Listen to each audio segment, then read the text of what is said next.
ശരി, അപ്പൊ നമുക്ക് തുടങ്ങാം.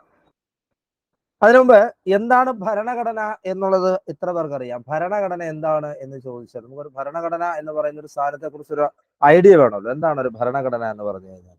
എന്താണ് ഒരു രാഷ്ട്രത്തിന്റെ ഭരണം, അല്ലെങ്കിൽ ഒരു രാഷ്ട്രത്തിന്റെ ഒരു ഭരണം എങ്ങനെയായിരിക്കണമെന്ന് നിർവചിക്കപ്പെട്ടിട്ടുള്ള ഒരു നിയമ സംഹിതയാണ് ഭരണഘടന എന്ന് പറയുന്നത്. ഒരു രാജ്യത്തിന്റെ ഭരണം എങ്ങനെയായിരിക്കണം എന്നുള്ളത് എഴുതി വെക്കപ്പെട്ട ഒരു ഭരണ സംഹിതയാണ് ഒരു ഭരണഘടന എന്ന് പറയുന്നത്. കോമൺ ആയിട്ടുള്ള കാര്യങ്ങൾ പറഞ്ഞിട്ട് നമുക്ക് ബാക്കി കാര്യങ്ങളിലേക്ക് വരാം. ഭരണഘടന രണ്ട് രീതിയിലുണ്ട്, ലിഖിതവും അലിഖിതവും. അതായത് എഴുതി വെക്കപ്പെട്ടതും എഴുതി വെക്കപ്പെടാത്തത്. എഴുതി വെക്കപ്പെട്ടതെന്ന് പറഞ്ഞു കഴിഞ്ഞാൽ നമ്മുടെ ഭരണഘടന എഴുതി വെച്ചതാണ്, നമുക്ക് എഴുതി വെക്കപ്പെട്ട ഭരണഘടനയാണ് ലിഖിത ഭരണഘടന, റിട്ടൺ കോൺസ്റ്റിറ്റ്യൂഷൻ ആണ്. എന്നാൽ അൺറിട്ടൺ കോൺസ്റ്റിറ്റ്യൂഷൻ അല്ലെങ്കിൽ എഴുതി വെക്കപ്പെടാത്ത ഭരണഘടന ബ്രിട്ടൻ പോലുള്ള രാജ്യങ്ങളിലെ, ന്യൂസിലാൻഡ് പോലുള്ള രാജ്യങ്ങളിലെ എഴുതി വെക്കപ്പെടാത്ത രാജ്യങ്ങളാണ്, ഭരണഘടനകളാണ്. അമേരിക്ക, നമ്മുടെ രാജ്യങ്ങളൊക്കെ എന്താണ്, എഴുതി വെക്കപ്പെട്ട രാജ്യം. ഇപ്പൊ രണ്ട് തരത്തിലുള്ള ഭരണഘടനകളുണ്ട്, ലിഖിത ഭരണഘടന, അലിഖിത ഭരണഘടന. അപ്പൊ നമുക്ക് നമ്മുടെ ഭരണഘടനയിലേക്ക് വരാം. നമ്മുടെ ഭരണഘടനയിലേക്ക് വരുമ്പോ സ്ക്രീൻ ഒന്ന് ഷെയർ ചെയ്യണേ.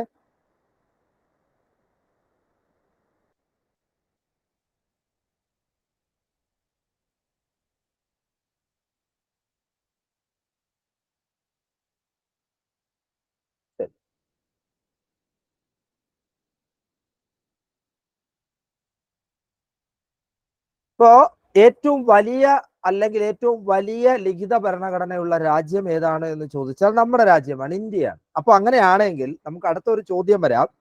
ഏത് രാജ്യത്തിനെ കണ്ടിട്ടാണ് നമുക്കൊരു ലിഖിത ഭരണഘടന എന്നൊരു ആശയം ഉണ്ടായത്? ഏത് രാജ്യത്തെ കണ്ടിട്ടാണ് ഒരു ലിഖിത ഭരണഘടന എന്നൊരു ആശയം തന്നെ നമ്മൾ കടമെടുത്തതെന്ന് വെച്ചാൽ അത് അമേരിക്കൻ ഭരണഘടനയാണ്. അമേരിക്കൻ ഭരണഘടന എഴുതപ്പെട്ട ഭരണഘടനയാണ്.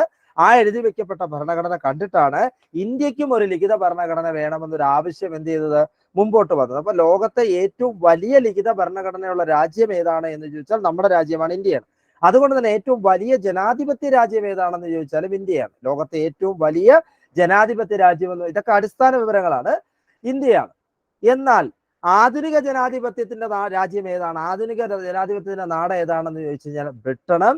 ഏറ്റവും പഴക്കമുള്ള ജനാധിപത്യ രാജ്യം ഏതാണെന്ന് ചോദിച്ചു കഴിഞ്ഞാൽ ഗ്രീസുമാണ്. തമ്മിലുള്ള ചോദ്യങ്ങൾ വ്യക്തമായിട്ട് ശ്രദ്ധിച്ചിരിക്കണം. ലോകത്തെ ഏറ്റവും വലിയ ജനാധിപത്യ രാജ്യം ഏതാണ് എന്ന് ചോദിച്ചു കഴിഞ്ഞാൽ നമ്മുടെ രാജ്യമാണ്, ഇന്ത്യയാണ്. അതുപോലെ തന്നെ ഏറ്റവും വലിയ ലിഖിത ഭരണഘടനയുള്ള രാജ്യം ഏതാണെന്ന് ചോദിച്ചാൽ ഇന്ത്യയാണ്. അപ്പൊ അങ്ങനെയാണെങ്കിൽ ഏറ്റവും ചെറിയ ലിഖിത ഭരണഘടനയുള്ള രാജ്യം ഏതാണ്? അത് അമേരിക്കയാണ്. ഏറ്റവും ചെറിയ ലിഖിത ഭരണഘടനയുള്ള രാജ്യം എന്ന് പറയുന്നത് അമേരിക്കയാണ്. ഏറ്റവും ചെറിയ ലിഖിത ഭരണഘടനയുള്ള രാജ്യം എന്ന് പറയുന്നത് അമേരിക്കയാണ്. എന്നാൽ ഏറ്റവും വലിയ ലിഖിത ഭരണഘടനയുള്ള രാജ്യം ഏതാണ്?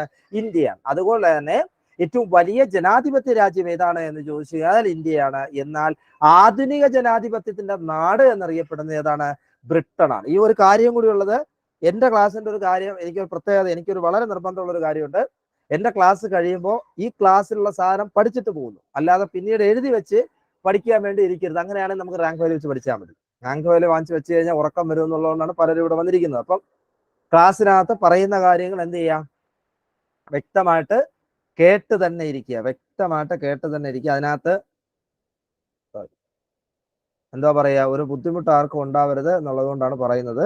എന്തെങ്കിലും ഡൗട്ട് വരികയാണെന്നുണ്ടെങ്കിൽ അത് കറക്റ്റായിട്ട് ചോദിക്കുക, നിങ്ങൾക്ക് ചോദിക്കാം. ശരി. അപ്പോ ഏറ്റവും പഴക്കമുള്ള ജനാധിപത്യ രാജ്യം ഏതാണ് എന്ന് ചോദിച്ചു കഴിഞ്ഞാൽ അത് ഗ്രീസ് ആണ്. ലോകത്തെ ഏറ്റവും പഴക്കമുള്ള ജനാധിപത്യ രാജ്യം ഏതാണെന്ന് ചോദിച്ചു കഴിഞ്ഞാൽ അത് ഗ്രീസ് ആണ്. ജനാധിപത്യത്തിന്റെ കളിത്തൊട്ടിൽ ഏതാണ് എന്ന് ചോദിച്ചു കഴിഞ്ഞാൽ അതും ഗ്രീസ് ആണ്. ജനാധിപത്യത്തിന്റെ കളിത്തൊട്ടിൽ ഏതാണ് എന്ന് ചോദിച്ചു കഴിഞ്ഞാൽ അത് ഗ്രീസ് ആണ്. ജനാധിപത്യത്തിന്റെ കളിത്തൊട്ടിൽ എന്നറിയപ്പെടുന്നത് ഗ്രീസ് ആണ്.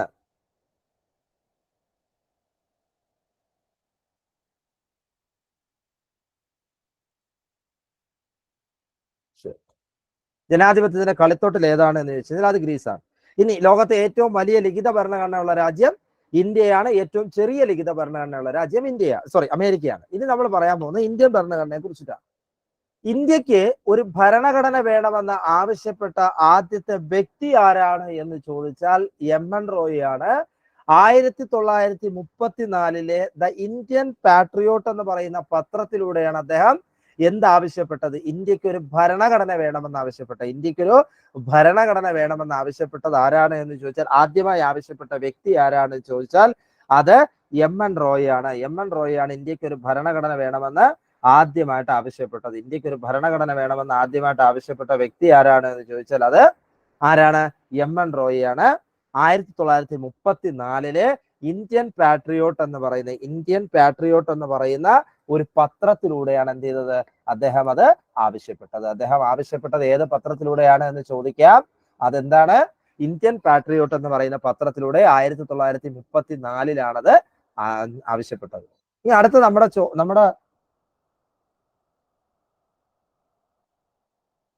പോയിന്റ് എന്ന് പറയുന്നത് ജനകീയ ആസൂത്രണം. അപ്പൊ MN റോയ് ആരാണ് എന്നൊരു ചോദ്യം വരാം. MN റോയിയെ കുറിച്ചിട്ടുള്ള വിശേഷണങ്ങൾ ചോദിച്ചാൽ, MN റോയ് ആരാണ് എന്ന് ചോദിച്ചാൽ, ഒരു മിനിറ്റ്. ശരി, MN റോയ് ആരാണ് എന്ന് ചോദിച്ചു കഴിഞ്ഞാൽ ഒന്നാമത്തെ പോയിന്റ്, ജനകീയ ആസൂത്രണത്തിന്റെ പിതാവ് എന്നറിയപ്പെടുന്നത് MN റോയാണ്. ജനകീയ ആസൂത്രണത്തിന്റെ പിതാവ് എന്നറിയപ്പെടുന്നത് MN റോയാണ്. അത് മാത്രമല്ല, ഇന്ത്യൻ കമ്മ്യൂണിസ്റ്റ് പാർട്ടിയുടെ പിതാവ് എന്നറിയപ്പെടുന്നത് MN റോയാണ്. ഇന്ത്യൻ കമ്മ്യൂണിസ്റ്റ് പാർട്ടി ഇന്ത്യയിൽ രൂപീകരിക്കാനുള്ള, അതായത് കമ്മ്യൂണിസ്റ്റ് പാർട്ടി ഇന്ത്യയിൽ രൂപീകരിക്കുന്നതിനുള്ള പ്രധാന പങ്ക് വഹിച്ച വ്യക്തിയാണ് MN റോയ്. ഇന്ത്യൻ കമ്മ്യൂണിസ്റ്റ് പാർട്ടിയുമായിട്ട് ബന്ധപ്പെട്ട വ്യക്തിയാണ് MN റോയ്. ജനകീയ ആസൂത്രണത്തിന്റെ പിതാവ് എന്ന, ജനകീയ ആസൂത്രണത്തിന്റെ ആശയം ആദ്യമായിട്ട് മുന്നോട്ട് വെച്ചത് MN റോയാണ്. ജനകീയ ആസൂത്രണത്തിന്റെ പിതാവ് എന്നറിയപ്പെടുന്നത് MN റോയാണ്. പീപ്പിൾസ് പ്ലാൻ മുന്നോട്ട് വെച്ചു. ഇന്ത്യയിലെ 1944 പീപ്പിൾസ് പ്ലാൻ മുന്നോട്ട് വെച്ചത് ആരായിരുന്നു? ഇദ്ദേഹമായിരുന്നു. ആര്? MN റോയ് ആയിരുന്നു. അതുപോലെ തന്നെ കമ്മ്യൂണിസ്റ്റ് ഇന്റർനാഷണൽ അംഗമായ ആദ്യ ഇന്ത്യക്കാരൻ, അത് ചൈനയിൽ വെച്ചിട്ടാണ് നടക്കുന്നത്. ചൈനയിൽ വെച്ചിട്ട് നടക്കുന്ന കമ്മ്യൂണിസ്റ്റ് ഇന്റർനാഷണലിൽ പങ്കെടുത്ത ആദ്യ ഇന്ത്യക്കാരൻ എന്ന് പറയുന്നത് ആരായിരുന്നു? MN റോയ് ആണ്. കമ്മ്യൂണിസ്റ്റ് ഇന്റർനാഷണൽ അംഗമായിരുന്ന ആദ്യ ഇന്ത്യക്കാരനാണ് ആര്? MN റോയ് എന്ന് പറയുന്നത്. അതുപോലെ റാഡിക്കൽ ഡെമോക്രാറ്റിക് പാർട്ടിയുടെ സ്ഥാപകൻ ആരാണ് എന്ന് ചോദിച്ചാൽ അത് MN റോയ്. അപ്പം ഇന്ത്യൻ കമ്മ്യൂണിസ്റ്റ് പാർട്ടിയുടെ പിതാവ്, റാഡിക്കൽ ഡെമോക്രാറ്റിക് പാർട്ടിയുടെ പിതാവ് എല്ലാം ആര് തന്നെയാണ്? MN റോയ് തന്നെയാണ്. ഇന്ത്യൻ കമ്മ്യൂണിസ്റ്റ് പാർട്ടിയുടെ പിതാവ്, റാഡിക്കൽ ഡെമോക്രാറ്റിക് പാർട്ടിയുടെ പിതാവ് എന്നൊക്കെ പറഞ്ഞ് ചോദിച്ചു കഴിഞ്ഞാൽ നമുക്ക് എന്ത് പറയാം? MN റോയ് ആണ് അതിന്റെ ഉത്തരം. MN റോയ് ആണ്. ഇന്ത്യ ഇൻ ട്രാൻസിഷൻ എന്ന ഗ്രന്ഥം അദ്ദേഹം രചിച്ചിട്ടുണ്ട്. ഇന്ത്യ ഇൻ ട്രാൻസിഷൻ എന്ന ഗ്രന്ഥം അദ്ദേഹം രചിച്ചിട്ടുണ്ട്. അത് MN റോയിയുടെ. അപ്പൊ ചോദ്യം ഇന്ത്യൻ ഭരണഘടനയുമായിട്ട് ബന്ധപ്പെട്ടാണ്. ലോകത്തെ ഏറ്റവും വലിയ ലിഖിത ഭരണഘടനയുള്ള രാജ്യമാണ് നമ്മുടെ രാജ്യം. ലോകത്തെ ഏറ്റവും വലിയ ലിഖിത ഭരണഘടനയുള്ള രാജ്യം ഏതാണ് എന്ന് ചോദിച്ചു കഴിഞ്ഞാൽ അത് ഇന്ത്യൻ ഭരണഘടനയാണ്. എന്നാൽ ഏറ്റവും ചെറിയ ലിഖിത ഭരണഘടനയുള്ള രാജ്യം ഏതാണെന്ന് ചോദിച്ചു കഴിഞ്ഞാൽ അത് അമേരിക്കയാണ്. ഇന്ത്യക്ക് ഒരു ഭരണഘടന വേണം എന്ന് ആവശ്യപ്പെട്ട വ്യക്തി ആരാണ്? ആദ്യമായി ആവശ്യപ്പെട്ട വ്യക്തി ആരാണ് എന്ന് ചോദിച്ചാൽ വളരെ വളരെ വളരെ വളരെ വളരെ ഇമ്പോർട്ടന്റ് ആണ്. MN റോയ്. MN റോയ് എവിടെ ആവശ്യപ്പെട്ടു? ഇന്ത്യൻ പാട്രിയോട്ട് എന്ന പത്രത്തിലൂടെ ആവശ്യപ്പെട്ടു. ഇന്ത്യൻ പാട്രിയോട്ട് എന്ന് പറയുന്ന പത്രത്തിലൂടെയാണ് അദ്ദേഹം ആവശ്യപ്പെട്ടത്. ഏത് വർഷം? 1934 അദ്ദേഹം ഇന്ത്യക്ക് ഒരു ഭരണഘടന വേണമെന്ന് ആവശ്യപ്പെടുന്നത്. ഇന്ത്യക്ക് ഒരു ഭരണഘടന വേണമെന്ന് ആവശ്യപ്പെടുന്നത് 1934 ദ ഇന്ത്യൻ പാട്രിയോട്ട്. ഇടയ്ക്കിടയ്ക്ക് എല്ലാവരും ഒന്ന് തമ്പൊക്കെ ചെയ്തിരുന്ന ആരും ഉറങ്ങുന്നില്ല എന്ന് വിശ്വസിക്കുക, അല്ലെങ്കിൽ ഇരുന്ന് ഉറങ്ങുന്നു എന്ന് എനിക്ക് വിധി എഴുതേണ്ടി വരും. ശരി, ഓക്കെ. അത്രയും പേരെങ്കിലും ഉണർന്നിരിക്കുന്നു എന്ന് അറിഞ്ഞത് സന്തോഷം. 1944 പീപ്പിൾസ് പ്ലാൻ. ഒരു കാര്യം വളരെ വ്യക്തമായിട്ട് ഞാൻ വീണ്ടും പറയുന്നു, നമ്മൾ ഈ ക്ലാസ്സിനകത്ത് പഠിക്കുന്ന കൃത്യമായിട്ട് ഇവിടെ നിന്ന് പഠിച്ചു പോവുക. ഞാൻ നേരത്തെയും പറഞ്ഞു, എഴുതി വെച്ച് പഠിക്കാൻ നിൽക്കരുത്, അല്ലേ? നിങ്ങൾ പലരും ഈ റാങ്ക് ഫയലൊക്കെ വാങ്ങി വെച്ചിട്ടുമ്പോഴത്തേക്ക് നിങ്ങൾക്ക് ഉറക്കം വരുന്ന ആൾക്കാരാണ്. അപ്പൊ അതുകൊണ്ട് അതിലേക്ക് പോകാതിരിക്കാൻ വേണ്ടിയാണ് നിങ്ങൾ ഈ ക്ലാസ്സിൽ വന്നത്. അപ്പൊ ക്ലാസ്സിൽ വന്നിരിക്കുന്നതിന് ഗുണം നിങ്ങൾക്ക് തന്നെ ഉണ്ടാവണം, അതുകൊണ്ടാണ് പറഞ്ഞത്. ശരി, അപ്പൊ ഇന്ത്യൻ ഇൻ ട്രാൻസിഷൻ എന്ന ഗ്രന്ഥം രചിച്ചത് MN റോയ് ആണ്. ഇനി ഇന്ത്യക്ക് ഒരു ഭരണഘടന വേണമെന്ന് ആവശ്യപ്പെട്ട രാഷ്ട്രീയ പാർട്ടി ഏതാണെന്നൊരു ചോദ്യം വരും. ഇന്ത്യക്കൊരു ഭരണഘടന വേണമെന്ന് ആവശ്യപ്പെട്ട രാഷ്ട്രീയ പാർട്ടി ഏതാണെന്ന് ചോദിച്ചാൽ സ്വരാജ് പാർട്ടിയാണ് ഇന്ത്യക്ക് ഒരു ഭരണഘടന വേണമെന്ന് ആവശ്യപ്പെട്ട, ഇന്ത്യക്ക് സ്വന്തമായ ഒരു ഭരണഘടന വേണമെന്ന് ആവശ്യപ്പെട്ട പാർട്ടി ഏതാണെന്ന് ചോദിച്ചാൽ സ്വരാജ് പാർട്ടിയാണ്. സ്വരാജ് പാർട്ടി 1923 ഇന്ത്യയിൽ ആരംഭിക്കുന്ന പാർട്ടി. നിങ്ങൾക്ക് ഇന്ത്യൻ സ്വാതന്ത്ര്യ സമരവുമായിട്ട് ബന്ധപ്പെട്ട് അവിടെ സ്വരാജ് പാർട്ടിയെ കുറിച്ച് പറയുന്നുണ്ട്. 1923 ആരംഭിച്ച പാർട്ടിയാണ് സ്വരാജ് പാർട്ടി. സ്വരാജ് പാർട്ടി വരാനുള്ള കാരണം തന്നെ എന്തായിരുന്നു എന്ന് വെച്ച് കഴിഞ്ഞാൽ ഗാന്ധിജി നിസ്സഹകരണ പ്രസ്ഥാനം അവസാനിപ്പിച്ചതാണ്. 1922 ഫെബ്രുവരിയിൽ ചൗരി ചൗര എന്ന് പറയുന്ന പോലീസ് സ്റ്റേഷന് തീ വെക്കുന്നതിനെ തുടർന്ന്, അതായത് നിസ്സഹകരണ പ്രസ്ഥാനവുമായിട്ട് ബന്ധപ്പെട്ട് സമരാനുകൂലികൾ അല്ലെങ്കിൽ കലാപകാരികൾ എന്ത് ചെയ്തു? പോലീസ് സ്റ്റേഷൻ, ചൗരി ചൗര എന്ന് പറയുന്ന സ്ഥലത്തെ പോലീസ് സ്റ്റേഷൻ ആക്രമിക്കുകയും തീയിടുകയും ചെയ്തു. 10-22ഓളം പോലീസുകാർ അവിടെ വെന്തുമരിക്കുകയാണ് ചെയ്തത്. ഇതിലെ മനംതൊന്ത് അഹിംസയുടെ ആളാണ് ഗാന്ധിജി. നിസ്സഹകരണ പ്രസ്ഥാനം അവസാനിപ്പിച്ചു. പക്ഷെ അവിടെ ഒരു കുഴപ്പമുള്ളത്, നിസ്സഹകരണ പ്രസ്ഥാനം ആരംഭിക്കാനായിട്ട് ഒരു INC സമ്മേളനം കൂടിയ പ്രത്യേക ഒരു INC സമ്മേളനമൊക്കെ കൂടിയിട്ടാണ് നിസ്സഹകരണ പ്രസ്ഥാനം അദ്ദേഹം 1920 ആരംഭിക്കുന്നത്. പക്ഷേ ഇത് ക്യാൻസൽ ചെയ്തപ്പം ആരോടും ചോദിച്ചില്ല, INCയോട് ആലോചിച്ചിട്ടല്ല അദ്ദേഹം ഇത് ചെയ്തത്. അതിൽ പ്രകോപിതരായിരുന്ന അല്ലെങ്കിൽ അതിൽ പ്രതിഷേധിച്ചിരുന്ന മോട്ടിലാൽ നെഹ്റു, CR ദാസ് പോലുള്ള നേതാക്കൾ ചേർന്നിട്ടാണ് എന്തുണ്ടാക്കുന്നത്, സ്വരാജ് പാർട്ടി ഉണ്ടാക്കുന്നത് 1923. അപ്പോ ഇന്ത്യക്ക് ഒരു ഭരണഘടന വേണമെന്ന് ആവശ്യപ്പെട്ട ആദ്യത്തെ രാഷ്ട്രീയ പാർട്ടി ഏതാണ് എന്ന് ചോദിച്ചു കഴിഞ്ഞാൽ അത് സ്വരാജ് പാർട്ടി. അപ്പൊ സ്വരാജ് പാർട്ടിയുടെ വഴിത്താരകളൊക്കെ ഞാൻ പറഞ്ഞു തന്നു, എന്തുകൊണ്ടാണ് സ്വരാജ് പാർട്ടി ഇന്ത്യയിൽ വന്നതെന്നൊക്കെ. പിന്നീട് ഈ പാർട്ടി പിളർന്ന് അല്ലെങ്കിൽ പാർട്ടി അവസാനിപ്പിച്ചിട്ട് ഇവരൊക്കെ തിരിച്ചു വീണ്ടും INCയിൽ ചേരുകയും ചെയ്തു. അപ്പൊ സ്വരാജ് പാർട്ടി ഉണ്ടാകുന്ന 1923 ഈ സ്വരാജ് പാർട്ടിയാണ് ഇന്ത്യക്ക് ഒരു ഭരണഘടന വേണമെന്ന് ആദ്യമായി ആവശ്യപ്പെട്ട രാഷ്ട്രീയ പാർട്ടി. MN റോയ് വ്യക്തിയാണെങ്കിൽ രാഷ്ട്രീയ പാർട്ടി ഏതാണ്? സ്വരാജ് പാർട്ടിയാണ്. ഇന്ത്യക്ക് ഒരു ഭരണഘടനാ നിർമ്മാണ സഭ. അപ്പോ നമ്മുടെ രാജ്യത്തിന്റെ അവസ്ഥ അറിയാം. നമ്മുടെ രാജ്യം സ്വാതന്ത്ര്യം കിട്ടുന്നതിന് മുമ്പൊക്കെ സംസ്ഥാനങ്ങളൊന്നും അല്ല, അന്ന് പ്രവിശ്യകളൊക്കെ ആയിരുന്നു. ഈ പ്രവിശ്യകളും നാട്ടുരാജ്യങ്ങളും ഒക്കെ ആയിരുന്ന ഒരു രാജ്യമാണ് നമ്മുടെ രാജ്യം എന്ന് പറയുന്നത്. പല തരത്തിലുള്ള സംസ്കാരവും പല തരത്തിലുള്ള നിയമങ്ങളും ഒക്കെ ആയിരുന്നു നമ്മുടെ രാജ്യത്തുണ്ടായിരുന്നു. ഓരോ നാട്ടുരാജ്യങ്ങൾക്കും അതിൻ്റെതായ നിയമങ്ങളും പ്രവിശ്യകൾക്ക് അതിൻ്റെതായ നിയമങ്ങളും ഒക്കെ ഉണ്ടായിരുന്ന ഒരു രാജ്യമാണ് നമ്മുടേത്. വളരെ വ്യത്യസ്തമായിരുന്നു. ഇതെല്ലാം കൂടെ ക്രോഡീകരിച്ചപ്പോൾ ഒരു രാജ്യമാകുമ്പോൾ സ്വാഭാവികമായിട്ടും അവിടെ ഒരു എന്താ പറയുന്നത്, ഒരു കൃത്യമായ ഏകപക്ഷീയമായ, അല്ലെങ്കിൽ എന്താ പറയുക, ഏകപക്ഷീയം എന്ന് പറയാൻ പറ്റില്ല, ഒരു കൃത്യമായ ഒരു ചട്ടക്കൂട് ഉണ്ടാവണം. അല്ലാതെ ഓരോടത്തും ഓരോ രീതിയിൽ പോകാൻ പറ്റില്ല. അപ്പം അതിനുവേണ്ടി ഒരു ഭരണഘടന, ഞാൻ ആദ്യമേ പറഞ്ഞു, ഒരു ഭരണം നടത്തുന്നതിന് ആവശ്യമായ ഒരു നിയമസംഹിതയാണ് ഭരണഘടന. ഈ ഭരണഘടന ചുമ്മാ അങ്ങ് ചെയ്യാൻ പറ്റില്ല. അതിനൊരു ഭരണഘടനാ നിർമ്മാണ സമിതി വരണം. എല്ലാവരും കൂടി ഇരുന്ന് അല്ല ഒരാളുടെ തലയിൽ ആശയം എഴുതി വെക്കാൻ പറ്റില്ല. എല്ലാവരും കൂടി എന്താണ് ഇരുന്ന് ആലോചിക്കണം എന്നുള്ള കാര്യത്തിന് വേണ്ടിയാണ് ഈ ഭരണഘടനാ നിർമ്മാണ സഭ എന്ന് പറയുന്ന ആശയം. ഭരണഘടനാ നിർമ്മാണ സഭ എന്ന് പറയുന്ന ആശയം ആദ്യമായി ചർച്ച ചെയ്ത INC സമ്മേളനം അല്ലെങ്കിൽ കോൺഗ്രസ് സമ്മേളനം ഏതാണെന്ന് ചോദിക്കും. 1935 ബോംബെയിൽ വെച്ച് നടന്ന കോൺഗ്രസ് സമ്മേളനം. അതിന്റെ അധ്യക്ഷൻ ആരായിരുന്നു എന്ന് ചോദിച്ചാൽ ഡോക്ടർ രാജേന്ദ്ര പ്രസാദ് ആയിരുന്നു അതിന്റെ അധ്യക്ഷൻ എന്ന് പറഞ്ഞത്. ഇന്ത്യക്ക് ഒരു ഭരണഘടന വേണമെന്ന, അല്ലെങ്കിൽ ഭരണഘടനാ നിർമ്മാണ സഭ വേണമെന്ന ആശയം അല്ലെങ്കിൽ എന്ന ആശയം ആദ്യമായി ചർച്ച ചെയ്യപ്പെട്ട INC സമ്മേളനം, ആദ്യമായി അജണ്ട വെച്ച് ചർച്ച ചെയ്യപ്പെട്ട INC സമ്മേളനം ഏതാണ് എന്ന് ചോദിച്ചാൽ അത് ബോംബെ സമ്മേളനം 1935. ഡോക്ടർ രാജേന്ദ്ര പ്രസാദ് ആയിരുന്നു അതിന്റെ അധ്യക്ഷൻ. ഡോക്ടർ രാജേന്ദ്ര പ്രസാദ് ആരാണെന്ന് പ്രത്യേകിച്ച് നിങ്ങൾക്ക് പറഞ്ഞു തരേണ്ട കാര്യമില്ല. നമ്മുടെ രാജ്യത്തിന്റെ ആദ്യത്തെ പ്രസിഡന്റ്, രാഷ്ട്രപതി ആയിരുന്ന വ്യക്തിയാണ്. അപ്പൊ അദ്ദേഹമായിരുന്നു ബോംബെ സമ്മേളനത്തിന്റെ അധ്യക്ഷൻ എന്ന് പറയുന്നത്, INC സമ്മേളനത്തിന്റെ അധ്യക്ഷൻ. അപ്പം ആദ്യമായി ആവശ്യപ്പെട്ട രാഷ്ട്രീയ പാർട്ടി കോൺഗ്രസ് അല്ല, പിന്നെ ആരാണ്? സ്വരാജ് പാർട്ടിയാണ്. എന്നാൽ ആദ്യമായി ഭരണഘടനാ നിർമ്മാണ സഭ എന്ന ആവശ്യം ചർച്ച ചെയ്യപ്പെട്ട INC സമ്മേളനം, INC എന്ന് പറഞ്ഞാൽ Indian national Congress. Indian national കോൺഗ്രസിന്റെ യോഗം എന്ന് പറയുന്നത് ബോംബെ സമ്മേളനമാണ്. 1935 ബോംബെ സമ്മേളനം. ഡോക്ടർ രാജേന്ദ്ര പ്രസാദ്. ഓക്കെ, ഇനി അടുത്ത പറയുന്നത് ഈ ആവശ്യം മുന്നോട്ട് വെച്ച, അല്ലെങ്കിൽ ശക്തമായി ഒരു ആവശ്യം മുന്നോട്ട് വെച്ച കോൺഗ്രസ് സമ്മേളനം എന്ന് വെച്ച് കഴിഞ്ഞാൽ ഫൈസാപൂർ സമ്മേളനമാണ്. എന്ത്? ഫൈസാപൂർ സമ്മേളനം 1937. ഫൈസാപൂർ സമ്മേളനം എന്ന് പറയുന്നത് 1937. മനസ്സിലായോ? 1937.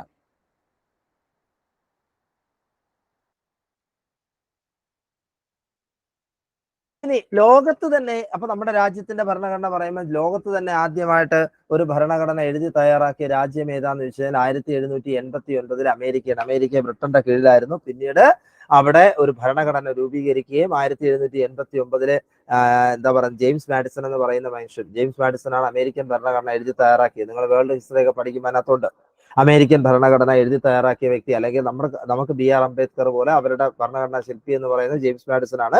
1789 ആയപ്പോൾ അവരുടെ ഭരണഘടന നിലവിൽ വന്നു. അപ്പൊ ശരി, അപ്പൊ നമ്മൾ പറഞ്ഞത് ഫൈസാപൂർ സമ്മേളനം വരെയുള്ള കാര്യങ്ങൾ പറഞ്ഞു.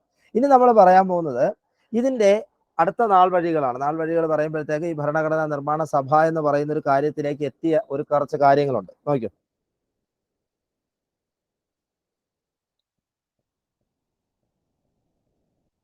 അങ്ങനെ ഫൈസാപൂർ സമ്മേളനം കഴിഞ്ഞു. ഫൈസാപൂർ സമ്മേളനത്തിൽ ആവശ്യപ്പെട്ടു, അല്ലെങ്കിൽ അങ്ങനെ ഒരു കാര്യം ആവശ്യപ്പെട്ടു. ഇനി നമുക്ക് ഈ ഭരണഘടനയുമായിട്ട് ബന്ധപ്പെട്ട ബേസിക് ആയിട്ടുള്ള കുറച്ച് കാര്യങ്ങൾ കൂടിയുണ്ട്. ഈ ഇന്ത്യൻ ഭരണഘടന എന്ന് പറയുന്ന ഒരു കാര്യം, ഇന്ത്യൻ ഭരണഘടന കൊണ്ടുവന്നു, അല്ലെങ്കിൽ ഭരണഘടന ആവശ്യപ്പെട്ടു. ഭരണഘടന ആവശ്യപ്പെട്ടതിന്റെ അടിസ്ഥാനത്തിൽ എന്ത് ചെയ്തു? 1945 അപ്പൊ നിങ്ങൾ കഥ കേൾക്കുന്നത് പോലെ ഇരിക്കുക. ആ സമയത്ത് നമുക്കറിയാം 1939 രണ്ടാം ലോക മഹായുദ്ധം നടക്കുന്നു. രണ്ടാം ലോക മഹായുദ്ധം നടക്കുന്ന സമയത്ത് ബ്രിട്ടന്റെ ആവശ്യം ഇന്ത്യയോട് ഇത്രേ ഉണ്ടായിരുന്നുള്ളൂ. ബ്രിട്ടനോടൊപ്പം നിന്ന് ആരെ പരാജയപ്പെടുത്തുക? ജർമ്മനിയെ പരാജയപ്പെടുത്തുക. പക്ഷെ അവിടെ ബ്രിട്ടൻ പരാജയപ്പെടുകയാണുണ്ടായത്. ബ്രിട്ടൻ പരാജയപ്പെടുകയും ക്ലമന്റ് ആറ്റ്ലി എന്ന് പറയുന്ന വ്യക്തി അവിടുത്തെ പ്രധാനമന്ത്രിയായിട്ട് വരികയും ചെയ്തു. ബ്രിട്ടീഷ് പ്രധാനമന്ത്രിയായിട്ട് ക്ലമന്റ് ആറ്റ്ലി വരികയും ചെയ്തു.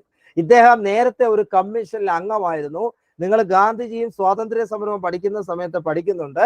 സൈമൺ കമ്മീഷനിലെ അംഗമായിരുന്നു ക്ലമന്റ് ആറ്റ്ലി. ഈ ക്ലമന്റ് ആറ്റ്ലി പിന്നീട് ബ്രിട്ടീഷ് പ്രധാനമന്ത്രിയാവുകയും ചെയ്തു.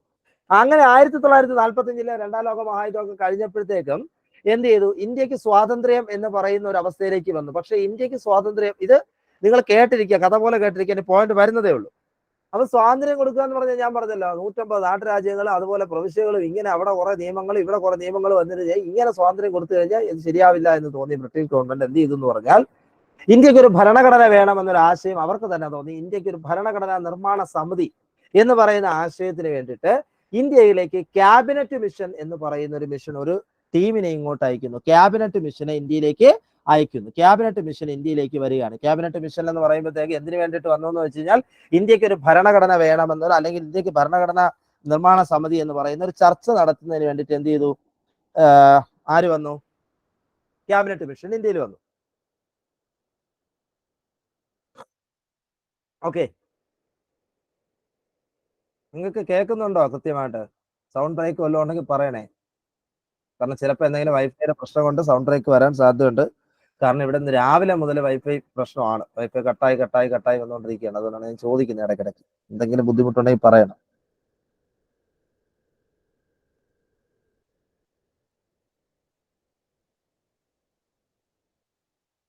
ഓക്കെ, അപ്പൊ അങ്ങനെ ക്യാബിനറ്റ് മിഷൻ ഇന്ത്യയിലേക്ക് 1946 വരുന്നു. അവരിവിടെ ഇരുന്നിട്ട് കുറെ ചർച്ചകൾ നടത്തുന്നു.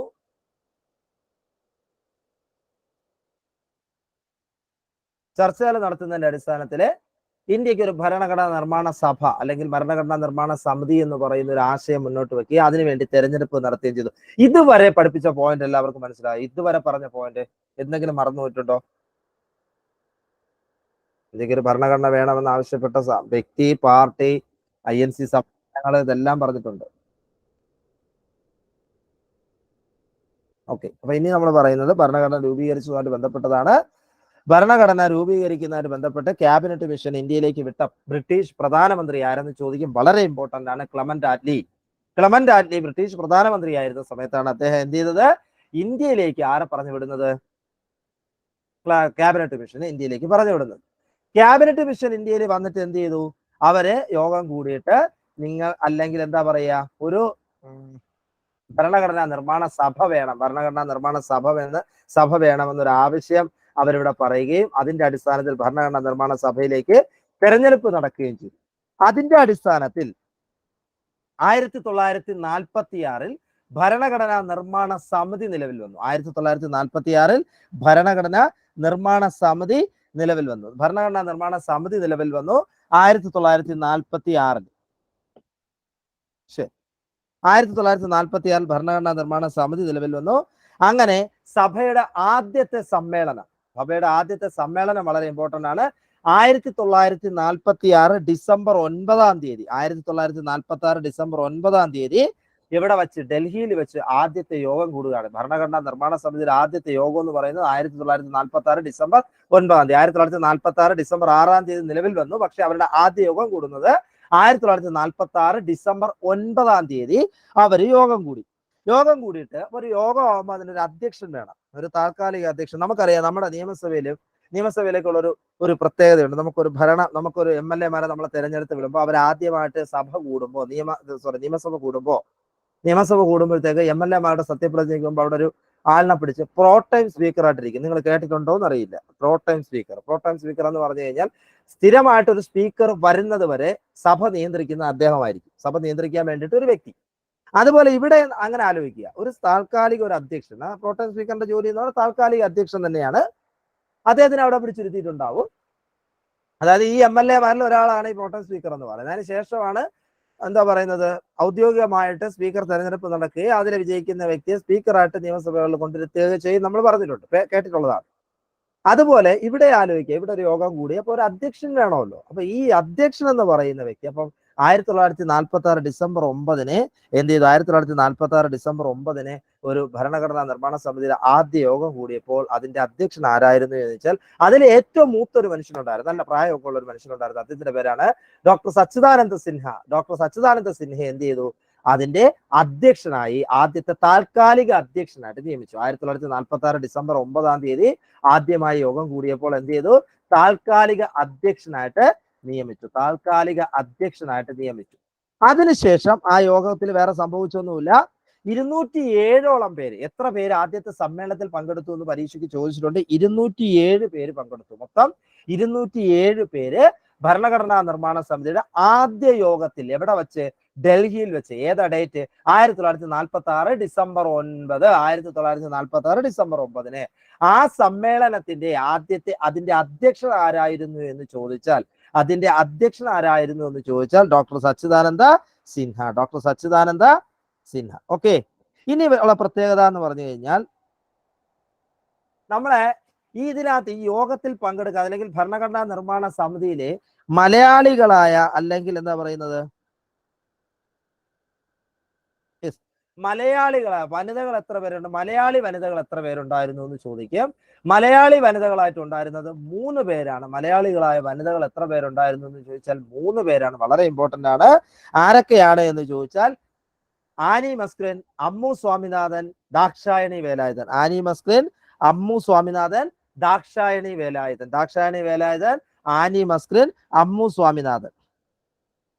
ഇനി ആനി മസ്ക്രിൻ എവിടെ നിന്നാണ് പങ്കെടുത്തത് അല്ലെങ്കിൽ ഏത് പ്രവിശ്യയിൽ നിന്നുമായിരുന്നു എന്ന് ചോദിച്ചാൽ തിരുവിതാംകൂറിന്റെ ഭാഗമായിട്ടാണ് ആനി മസ്ക്രിൻ. തിരുവനന്തപുരത്തുകാർക്കറിയാം ആനി മസ്ക്രിന്റെ ഒരു പ്രതിമ തിരുവനന്തപുരത്ത് വെച്ചിട്ടുണ്ട്. തിരുവനന്തപുരത്തുള്ളവർക്കാണെങ്കിൽ അറിയാം, നമ്മുടെ വഴുതക്കാട് വിമൻസ് കോളേജിന്റെ മുന്നിൽ വെച്ചിരിക്കുന്ന ഒരു പ്രതിമ ആനി മസ്ക്രിൻ. നമ്മുടെ അതിന്റെ പേര് തന്നെ അങ്ങനെയാണ്, ആനി മസ്ക്രിൻ സ്ക്വയർ എന്ന് പറഞ്ഞിട്ടാണ് അതിന്റെ പേര്. ആ നിൽക്കുന്ന ഒരു പ്രതിമ വെച്ചിട്ടുണ്ട്, ഒരു രൂപം വെച്ചിട്ടുണ്ട്. അത് ആനി മസ്ക്രിൻ സ്ക്വയർ ആണ്. തിരുവനന്തപുരം വിമൻസ് കോളേജിന്റെ ആ ഭാഗത്ത് പോയിട്ടുള്ളവർക്കാണെങ്കിൽ അറിയാൻ പറ്റും. അതിന്റെ ഫ്രണ്ടിൽ ഒരു ആനി മസ്ക്രിൻ സ്ക്വയർ ഉണ്ട്. അപ്പൊ ആനി മസ്ക്രിൻ പങ്കെടുത്ത പ്രവിശ്യ ഏതാണെന്ന് ചോദിച്ചാൽ വളരെ ഇമ്പോർട്ടന്റ് ആണ്, തിരുവിതാംകൂറിൽ നിന്നുമാണ് അവര് പങ്കെടുത്തത്. എന്നാൽ മദ്രാസ് പ്രവിശ്യയിൽ നിന്നുമാണ് ആര് രണ്ടുപേരും പങ്കെടുത്തത്? അമ്മു സ്വാമിനാഥനും ദാക്ഷായണി വേലായുധനും. അപ്പൊ 3 വനിതകൾ, മലയാളി വനിതകൾ വളരെ ഇമ്പോർട്ടന്റ് ആണ്. ബാക്കിയുള്ളവരെ വനിതകളൊന്നും ചോദിക്കില്ല. മലയാളി വനിതകൾ ഓർമ്മിച്ച് വെക്കുക: അമ്മു സ്വാമിനാഥൻ, ദാക്ഷായണി വേലായുധൻ, ആനി മസ്ക്രിൻ. അമ്മു സ്വാമിനാഥൻ, ദാക്ഷായണി വേലായുധൻ, ആനി മസ്ക്രിൻ. അല്ലെങ്കിൽ ആനി മസ്ക്രിൻ, അമ്മു സ്വാമിനാഥൻ, ദാക്ഷായണി വേലായുധൻ. ഇവിടെ അങ്ങോട്ട് പോയാലും മതി. ആ തിരുവിതാംകൂർ എന്ന് പറയുന്ന പ്രവിശ്യയിൽ നിന്ന് പങ്കെടുത്തത് ആനി മസ്ക്രിൻ. മദ്രാസ് പ്രവിശ്യ എന്ന് പറയുന്നത് നിങ്ങൾ ആലോചിക്കരുത്, തമിഴ്നാടാണെന്ന് ആലോചിക്കരുത്. കാരണം അന്ന് നമ്മുടെ സംസ്ഥാനമൊന്നും ഇല്ല. അന്ന് മദ്രാസ് പ്രവിശ്യ എന്ന് പറയുന്നത് നമ്മുടെ ഇന്നത്തെ വടക്കൻ കേരളമാകുന്ന കോഴിക്കോട്, മലപ്പുറം ഭാഗങ്ങൾ അല്ലെങ്കിൽ കോഴിക്കോട്, വയനാട് ഭാഗങ്ങളൊക്കെ അന്ന് മദ്രാസിന്റെ കീഴിൽ, മദ്രാസ് പ്രവിശ്യയുടെ കീഴിലായിരുന്നു. അതുകൊണ്ട് അത് തമിഴ്നാടാണ് എന്ന് ചിന്തിക്കരുത്. തിരുവിതാംകൂറും അങ്ങനെ തന്നെയായിരുന്നു. തിരുവിതാംകൂർ നമുക്ക് നോക്കിയാൽ കന്യാകുമാരിയൊക്കെ അന്ന് തിരുവിതാംകൂറിന്റെ ഭാഗമായിരുന്നു. ഇന്ന് തമിഴ്നാടിന്റെ ഭാഗമാണ് കന്യാകുമാരി. അതുപോലെയാ. അപ്പൊ മദ്രാസ് പ്രവിശ്യയിൽ നിന്നും പങ്കെടുത്തതായിരുന്നു ആര്? ആനി മസ്ക്രിൻ, അമ്മു സ്വാമിനാഥൻ, ദാക്ഷായണി വേലായുധൻ. തിരുവിതാംകൂറിൽ നിന്ന് പങ്കെടുത്തതായിരുന്നു ആനി മസ്ക്രിൻ. ഇനി വളരെ ഇമ്പോർട്ടന്റ് ആയ ഒരു വ്യക്തിയെ കുറിച്ച് പഠിക്കാനുണ്ട്. യുണൈറ്റഡ് പ്രൊവിൻസ് എന്ന് പറയുന്ന പ്രവിശ്യയിൽ നിന്നും പങ്കെടുത്ത മലയാളിയായ വ്യക്തി ആരെന്ന് ചോദിക്കും. അദ്ദേഹത്തിന്റെ പേര് ജോൺ മത്തായി. മലയാളിയായ വ്യക്തി ആരെന്ന് ചോദിച്ചു കഴിഞ്ഞാൽ എന്താണ്? ജോൺ മത്തായി ആണ് മലയാളിയായ യുണൈറ്റഡ് പ്രൊവിൻസിൽ നിന്ന് പങ്കെടുത്ത മലയാളിയായ വ്യക്തി. അദ്ദേഹത്തിന്റെ പേര് ജോൺ മത്തായി. ജോൺ മത്തായിക്ക് ഒരു പ്രത്യേകത. എന്താണ് പ്രത്യേകത? SBI കേട്ടിട്ടുണ്ടോ? State bank of India. State bank of ഇന്ത്യയുടെ ആദ്യത്തെ ചെയർമാനാണ് ആര്? ജോൺ മത്തായി എന്ന് പറയുന്നത്. സ്റ്റേറ്റ് ബാങ്ക് ഓഫ് ഇന്ത്യയുടെ ആദ്യത്തെ ചെയർമാനാണ് ആര്? ജോൺ മത്തായി എന്ന് പറയുന്നത്. അപ്പൊ അത് ആലോചിച്ച് വെക്കുക. ഇത്രയും പോയിന്റ് ഓർമ്മിച്ച് വെക്കുക. മലയാളികളായ 3 വനിതകൾ. എവിടെ? ഭരണഘടനാ നിർമ്മാണ സമിതിയിൽ അംഗമായിരുന്ന മലയാളികളായ 3 വനിതകൾ ആരൊക്കെയെന്ന് ചോദിച്ചാൽ Annie Mascarene, Ammu Swaminathan, Dakshayani Velayudhan. Annie Mascarene, Ammu Swaminathan, Dakshayani Velayudhan. Annie Mascarene തിരുവിതാംകൂറിൽ നിന്നും, അമ്മു സ്വാമിനാഥൻ. ഇതിന്റെ നോട്ട് ഞാൻ വിശദമായിട്ട് ഞാൻ അയച്ചു തരും, സാർ നിങ്ങൾക്ക് ഷെയർ ചെയ്ത് തരും. അപ്പൊ ആനി മസ്ക്രിൻ, അമ്മു സ്വാമി, അതിനകത്ത് കൃത്യമായിട്ട് പോയിന്റ് ബൈ പോയിന്റ് ആയിട്ട് കൊടുത്തിട്ടുണ്ട്. അത് നോക്കി പഠിക്കുക. അതിനകത്ത് പഠിക്കുമ്പോൾ അടുത്ത ക്ലാസ് വരുമ്പോൾ അത് വളരെ ഇമ്പോർട്ടൻ്റ് ആണ്. പറയാൻ വിട്ടുപോയി. എനിക്കൊരു കാര്യമുള്ളത്, ഞാൻ അടുത്ത ക്ലാസ്സിൽ ക്വസ്റ്റ്യൻ ചോദിക്കുമ്പോഴത്തേക്ക് മൈക്ക് കംപ്ലൈന്റ് ആണ്, റേഞ്ച് ഇല്ലാന്നൊന്നും പറയരുത്, എനിക്ക് കൃത്യമായിട്ട് ആൻസർ ചെയ്യണം. അപ്പൊ നിങ്ങൾ ചെയ്യേണ്ടത്, ഞാനിപ്പോൾ ഇന്നത്തെ ക്ലാസ് കഴിഞ്ഞിട്ട് നാളെ തന്നെ നോട്ട് അയച്ചു കൊടുക്കും. ഈ നോട്ട് നിങ്ങൾ മാക്സിമം വർക്ക് ചെയ്യുക. അതിലിപ്പോൾ നമ്മൾ പറയുന്ന പോയിന്റ്സും അതിന്റെ എക്സ്ട്രാ കുറച്ച് ഫാക്ട്സും കൂടെ ഞാൻ അതിനകത്ത് ആഡ് ചെയ്തിരിക്കും. അപ്പൊ അതും കൂടെ നിങ്ങൾ എന്ത് ചെയ്യുക, വായിച്ചു പഠിക്കുക. എന്നിട്ട് ഡൗട്ട് വരികയാണെങ്കിൽ തുറന്ന് ചോദിക്കണം. മനസ്സിലായെങ്കിൽ മാത്രമേ ഇത് മുന്നോട്ട് കൊണ്ടുപോകും. പിന്നെ പറയാനുള്ള പൊതുവായിട്ടുള്ള കുറച്ച് കാര്യങ്ങൾ പറഞ്ഞിട്ടാണ് സാറിന് ഞാൻ ക്ലാസ് കൊടുക്കുന്നത്. പക്ഷെ ഇന്ന് പറയാത്ത കാര്യം പെട്ടെന്ന് അങ്ങ് തുടങ്ങാമെന്ന് വിചാരിച്ചു. എല്ലാവരും വരട്ടെ എന്ന് വിചാരിച്ചിട്ട് ഉണ്ടായിരുന്നതാണ്. നമ്മള് PSC പഠിക്കാനായിട്ട് ഈ 8 മണിക്ക് ഇരിക്കുന്ന ആൾക്കാർ പലരും ജോലിയുള്ളവരാണ്, ഫാമിലി ആയവരാണ്, കുടുംബമായിട്ട് നടക്കുന്നവരാണ്. പെൺപിള്ളേരുടെ കാര്യമാണെങ്കിൽ പലരും ഹൗസ് വൈഫ്സ് ഉണ്ട്. നെഗറ്റീവ് 4 ചുറ്റും കേട്ടിട്ടായിരിക്കും പലരും ഇവിടെ വന്നത്, കുറച്ച് പേരെങ്കിലും. എല്ലാവരും PSC പഠിക്കാൻ പോകണം എന്ന് പറഞ്ഞാൽ വീട്ടുകാർ കൈയടിച്ച് പ്രോത്സാഹിപ്പിക്കത്തൊന്നുമില്ല. പ്രത്യേകിച്ച് പെൺകുട്ടികൾ കല്യാണം കഴിഞ്ഞ് പോകുന്ന വീട്ടിലാണെങ്കിൽ ചിലരെങ്കിലും, കുറച്ച് പേരെങ്കിലും ഒക്കെ നെഗറ്റീവ്. ആ വീട്ടുകാർ പറഞ്ഞില്ലെങ്കിൽ നാട്ടുകാർക്ക് ഭയങ്കര ത്വരയാണ്. നമ്മളെ കാര്യം, അവരെ കാര്യം അന്വേഷിച്ചില്ലെങ്കിൽ അവർക്ക് മറ്റുള്ളവരുടെ കാര്യം ഭയങ്കര ചിന്തയാണ്. നമ്മൾ രക്ഷപ്പെട്ടില്ല, അവരെ കുറിച്ച് ചിന്തിക്കില്ല, പക്ഷെ ബാക്കിയുള്ളവരെ കുറിച്ച് ഇങ്ങനെ ചിന്തിച്ചുകൊണ്ടിരിക്കും. ഏതോ സിനിമയിൽ ദുൽഖർ സൽമാൻ പറഞ്ഞ പോലത്തെ കാര്യമാണ്. ഇങ്ങനെ നമ്മളടുത്ത് പറയും, എന്തിന് വേറെ ജോലി ഇല്ലേ, ഇനിയാണ് ഈ പ്രായത്തിലാണ് പഠിക്കാൻ പോണത് എന്നൊക്കെ ചോദിക്കുന്ന ആൾക്കാരുണ്ടാവും. ഈ ചെവി കൂടെ കേൾക്കുക, അപ്പുറത്തെ ചെവി കൂടെ കളയുക, അത് മാത്രമേ ഉള്ളൂ ഓപ്ഷൻ. കാരണം നാട്ടുകാരെ ചെലവിനല്ല നമ്മൾ ജീവിക്കുന്നത്. നമ്മൾ പഠിക്കണം എന്ന് വിചാരിച്ച് നിന്ന് സത്യമാണ്, ആർക്കും അവരെ കുറിച്ച് ചിന്തിക്കാനില്ല. എന്റെ കാര്യം ചിന്തിക്കാൻ എനിക്ക് സമയമില്ല. ആ അപ്പുറത്തിരിക്കുന്നവ എന്ത് ചെയ്യുന്നു നോക്കിക്കൊണ്ടിരിക്കും. ഇനി ഇതൊക്കെ പോട്ടെ, നമ്മൾ PSC കഷ്ടപ്പെട്ട് പഠിക്കുന്നു, കഷ്ടപ്പെട്ട് പഠിച്ച് റാങ്ക് ലിസ്റ്റ് കയറും, ജോലി കിട്ടിയില്ലെങ്കിൽ ഇവർ വന്ന് നമ്മൾ ചോദിക്കും. ഒരു തീരുമാനമായില്ല, കുറെ കാലം ആയല്ലോ തുടങ്ങിയിട്ട്, നടപടി അവിടെ കാര്യം തന്നെയാണെന്ന് ചോദിച്ചുകൊണ്ടിരിക്കും. കാരണം ഇത് ഭയങ്കര ഇങ്ങനെ കുറയാണ് ആൾക്കാർക്ക് ഇങ്ങനെ നമ്മളെ കുറിച്ച്. അതൊന്നും ചിന്തിക്കാൻ പോകരുത്. അതുകൊണ്ടാണ് ഞാൻ പറഞ്ഞത്, ധൈര്യമായിട്ട് പറയാനുള്ള ഡൗട്ട് ക്ലിയർ ആയിട്ട് ചോദിച്ചു പോകും. അതിനകത്ത് വേറെ ഒന്നുമില്ല. കാരണം എന്താ പറയുക, PSC പഠിക്കാൻ പിന്നൊരു കാര്യം, നമുക്ക് റിസൾട്ട് വരുമ്പോൾ ആത്മഹത്യ ചെയ്യാൻ തോന്നുന്ന ഒരു അവസ്ഥയുണ്ട്. എനിക്ക് ആത്മഹത്യ ചെയ്താൽ മതി, ഒരു കയറ് കിട്ടിയാൽ തൂങ്ങിച്ചാവാം, വിഷം കിട്ടിയാൽ അപ്പം വിഷം അടിച്ച് ചാവാം എന്ന് ചിന്തിക്കുന്ന ഒരു നിമിഷം നിങ്ങൾ വിചാരിക്കുന്ന പോലെ ലിസ്റ്റ് പേര് കയറാത്തപ്പോഴല്ല. ലിസ്റ്റ് പേര് കയറിയില്ലെങ്കിലും കുഴപ്പമില്ല, നമ്മൾ ധൈര്യമായിട്ട് നേരിടും. ആത്മഹത്യ ചെയ്യാൻ തോന്നുന്ന നിമിഷം എന്നറിയാമോ, നമ്മളെ കൂടെ ഇരിക്കുന്നവൻ ലിസ്റ്റ് കയറി നമ്മൾ കയറാതിരിക്കുമ്പോൾ നമുക്ക് ആത്മഹത്യ ചെയ്യാൻ തോന്നുന്നു. അപ്പൊ നമുക്ക് ചത്തു കളഞ്ഞാൽ മതി, ദൈവമേ. അതിനേക്കാളും ഒരു ഭയങ്കര പ്രശ്നം എന്ന് അറിയാമോ, ഈ നമ്മൾ വിളിച്ചോണ്ട് പോകണം. നമ്മൾ PSCക്ക് പഠിക്കാൻ പോകുന്നു, നമ്മൾ PSC പഠിക്കാൻ പോകുന്ന കണ്ടോണ്ട് ഒരുത്തിരിക്കുന്നു, അപ്പൊ ഒരു താല്പര്യമില്ലായിരിക്കും, നമ്മൾ അവനെയും കൂടെ വലിച്ചോണ്ട് പോകും. കഷ്ടകാലത്തിന് അവന് ലിസ്റ്റ് കയറുകയും ചെയ്യും, നമ്മളെ ലിസ്റ്റ് കയറാതെ അവന് നമുക്ക് ഇനി ഭൂമിയൊക്കെ പുറന്ന് അകത്ത് പോയാൽ മതി എന്ന് തോന്നിപ്പോവാറുണ്ട്. അപ്പൊ അതൊക്കെ ഇതിന്റെ ഭാഗമാണ്. അതൊന്നും വിചാരിച്ച് ബാക്കിലോട്ട് പോകരുത്. മനസ്സിലായ പല കാരണങ്ങളുണ്ടാവും, പല പല തരത്തിലുള്ള വിഷയങ്ങളുണ്ടാവും. അതൊന്ന് ചിന്തിച്ചുകൊണ്ട് മുന്നോട്ട് പോകാൻ നിൽക്കരുത്.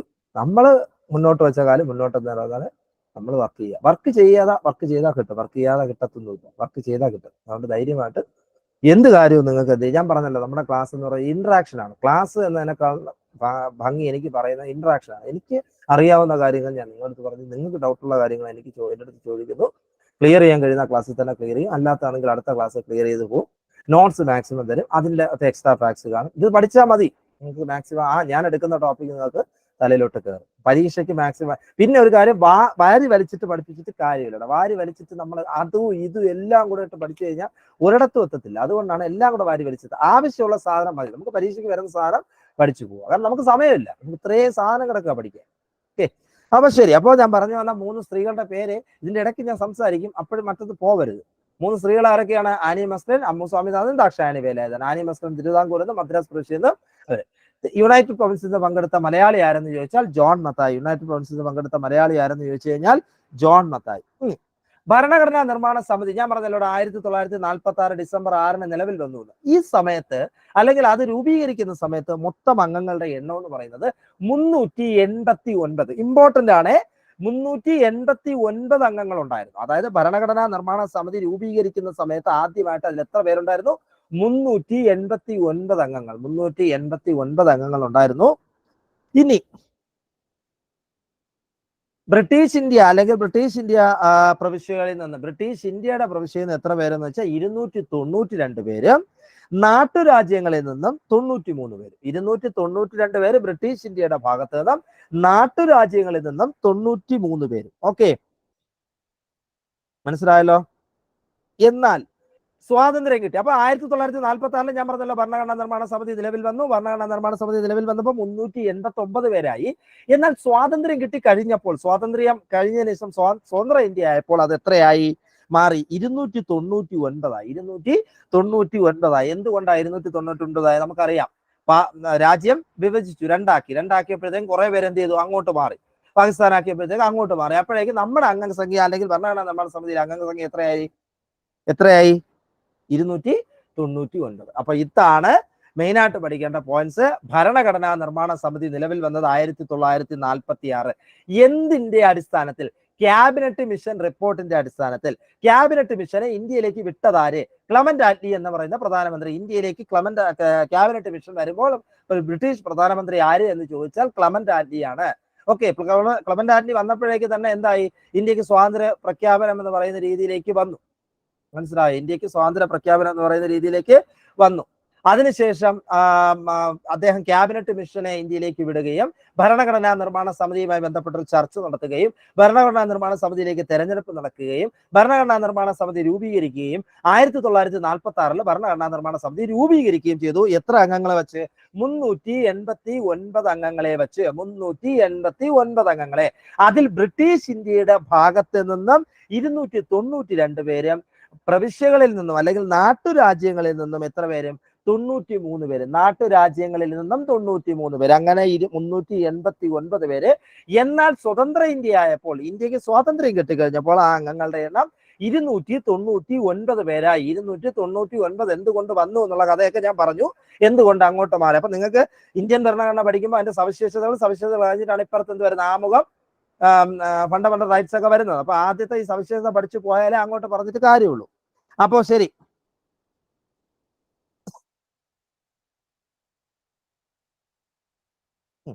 ഇനി നമ്മുടെ മലയാളികൾ, ഭരണഘടനാ നിർമ്മാണ സമിതിയിലെ മലയാളികളുടെ അല്ലെങ്കിൽ ഓരോ ഭാഗത്തു നിന്ന് മലയാളികൾ എത്ര പേരുണ്ടായിരുന്നു എന്നുള്ളത്, മലയാളികൾ ആയ സ്ത്രീകൾ എത്ര പേരുണ്ടായിരുന്നു നമ്മൾ പറഞ്ഞു.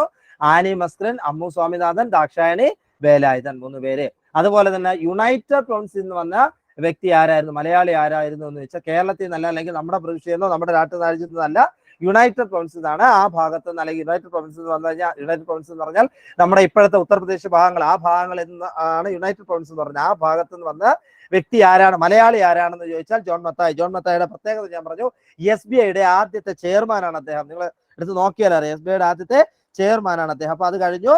ഭരണഘടനാ നിർമ്മാണ സമിതിയുടെ രൂപീകരണം പറഞ്ഞു. ഭരണഘടനാ നിർമ്മാണ സമിതി ആദ്യമായി യോഗം കൂടിയത് 1946 ഡിസംബർ 9 സച്ചിദാനന്ദ സിൻഹയായിരുന്നു താൽക്കാലിക അധ്യക്ഷൻ. അപ്പൊ അത് കഴിഞ്ഞ് സച്ചിദാനന്ദ സിൻഹയെ പിടിച്ചിട്ട് മാമ തന്നെ ആയാൽ മതി എന്ന് പറഞ്ഞ് പ്രായമുള്ള ഒരാൾ അദ്ദേഹമായിരുന്നു.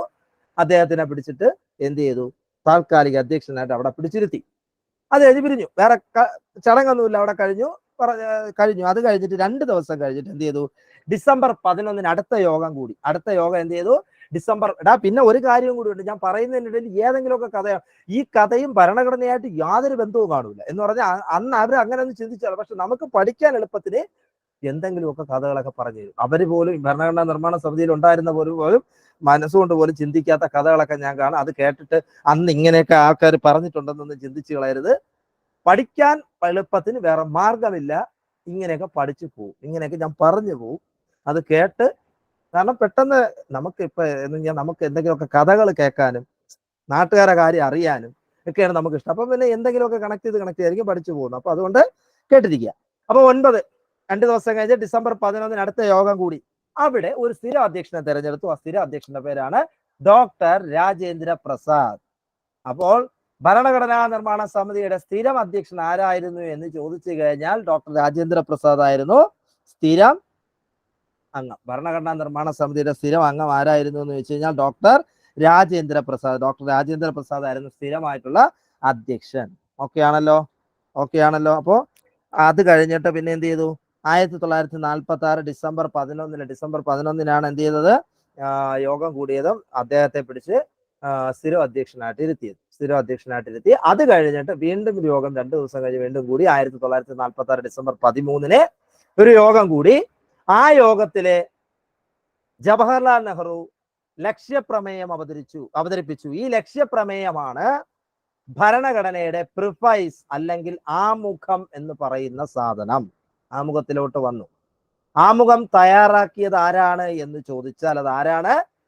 ആമുഖം തയ്യാറാക്കിയത് ആരാണ്?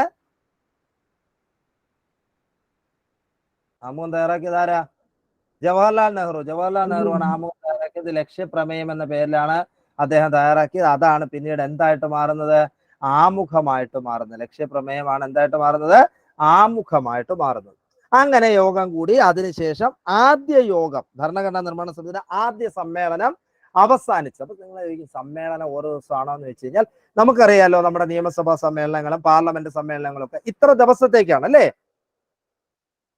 അതായത് എടാ, ഈ രാജ്യത്ത്, നമ്മുടെ രാജ്യത്ത് സ്വാതന്ത്ര്യം കിട്ടി, നമ്മുടെ രാജ്യത്തൊരു താൽക്കാലിക അല്ലെങ്കിൽ ഒരു ഗവൺമെന്റ് തിരഞ്ഞെടുക്കുന്നത് വരെ ഈ നിയമനിർമ്മാണ സഭ എന്ന് പറയുന്ന ഇവരായിരുന്നു. മനസ്സിലായോ? അപ്പൊ അതുകൊണ്ട് തന്നെ ഇവരുടെ സമ്മേളനത്തിന് വളരെ പ്രാധാന്യമുണ്ട്. ഇവര് 1946 ഡിസംബർ 9 ആദ്യ യോഗം കൂടി, അത് കഴിഞ്ഞ് 11 രാജേന്ദ്രപ്രസാദ് സ്ഥിരം അധ്യക്ഷനാക്കിയപ്പോൾ ഇവർ സ്ഥിരമായിട്ട് അതിന് വേണ്ടിയിട്ട് എന്ത് ചെയ്തു? സമ്മേളനം കൂടിയപ്പോഴാണ് എന്ന് വരെ ഉണ്ടായിരുന്നു എന്ന് ചോദിച്ചു കഴിഞ്ഞാൽ 1946 ഡിസംബർ 23 വരെ ഉണ്ടായിരുന്നു. 1946 ഡിസംബർ 23 വരെ ഉണ്ടായിരുന്നു. 1946 ഡിസംബർ 23. ഓക്കെ, അപ്പൊ ഇത്രയും പറഞ്ഞു വന്ന കാര്യങ്ങൾ ഒന്നുകൂടി പറയാം. എല്ലാം കൂടി ആയ കൺഫ്യൂഷൻ ആയി പോരുത്. മലയാളി വനിതകളുടെ എണ്ണം 3 പേര്. ആകെ വനിതകളുടെ എണ്ണം അത് ഓർമ്മിച്ച് വെക്കണേ. ആകെ വനിതകളുടെ എണ്ണം 17 പേര്. 17 വനിതകൾ ഉണ്ടായിരുന്നു. അതിൽ 3 പേര് എത്രയായിരുന്നു? മലയാളി വനിതകളായിരുന്നു. എവിടെ നിന്നൊക്കെയാണ് പങ്കെടുത്തതെന്നുള്ള കാര്യങ്ങളൊക്കെ നമ്മൾ പറഞ്ഞതാണ്. ഇനി ഭരണഘടനാ നിർമ്മാണ സമിതിയിലെ ആകെ വനിതകളുടെ എണ്ണം 17, ആകെ മലയാളികളുടെ എണ്ണം ചോദിച്ചാലും 17. അത് രണ്ടും കൂടെ കണക്ട് ചെയ്ത് പഠിക്കാൻ എളുപ്പമുണ്ടല്ലോ, അതുകൊണ്ടാണ് ഞാൻ ഇതുവരെ പറയാത്തത്. ഭരണഘടനാ നിർമ്മാണ സമിതിയിലെ ആകെ മലയാളികളുടെ എണ്ണം 17, ആകെ വനിതകളുടെ എണ്ണം 17. മലയാളികളായ വനിതകളുടെ എണ്ണം 3 പേര്. യുണൈറ്റഡ് പ്രൊവിൻസിൽ നിന്നും പങ്കെടുത്ത മലയാളി ആരെന്ന് ചോദിച്ചു കഴിഞ്ഞാൽ ജോൺ മത്തായി. ഓക്കെ ആണല്ലോ?